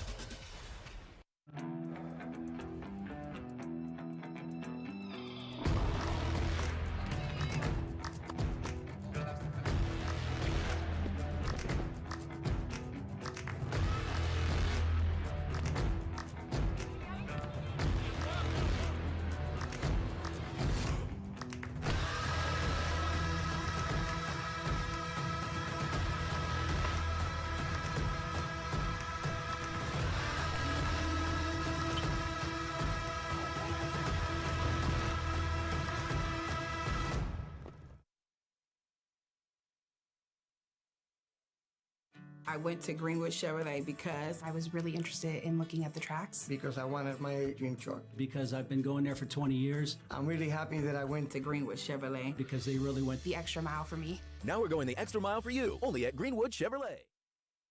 WRS Wealth Advisors is the area's premier wealth and retirement specialist. With our combined 70 years experience and comprehensive wealth strategy, we assist our clients attain their goals. Call 330-965-0370 to learn more about our individual and corporate financial planning services, or visit wrswealthadvisors.com. Good luck, athletes. Hi everyone, this is DJ Yoakley with Your Sports Network. We appreciate your support of YSN and welcome you to the YSN family. Our broadcast streams are brought to you live at no cost to you by sponsors that are local to this community. Without the vision and generosity of our sponsors and partners, we would not be able to bring this game to you today. So please support the great businesses and leaders that are making this game possible. And if you're a business in need of great advertising and sponsorship opportunities, feel free to head over to our site for more information on the right fit for you. We are local, we are loyal, and we are live. We are YSN. Ah, the details. Baird Brothers Fine Hardwoods is one fine ride. Perfect cornering, superb handling, sporty and stylish, power to spare, plus awesome mileage. Yeah, jaw-droppingly beautiful lines and well appointed with luxurious trim. Put more oomph in your life and start beholding the molding. Find your home's fine hardwood at BairdBrothers.com.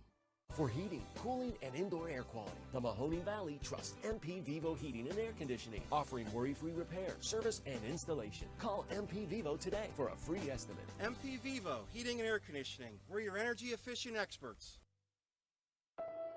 News doesn't stop after the sun goes down.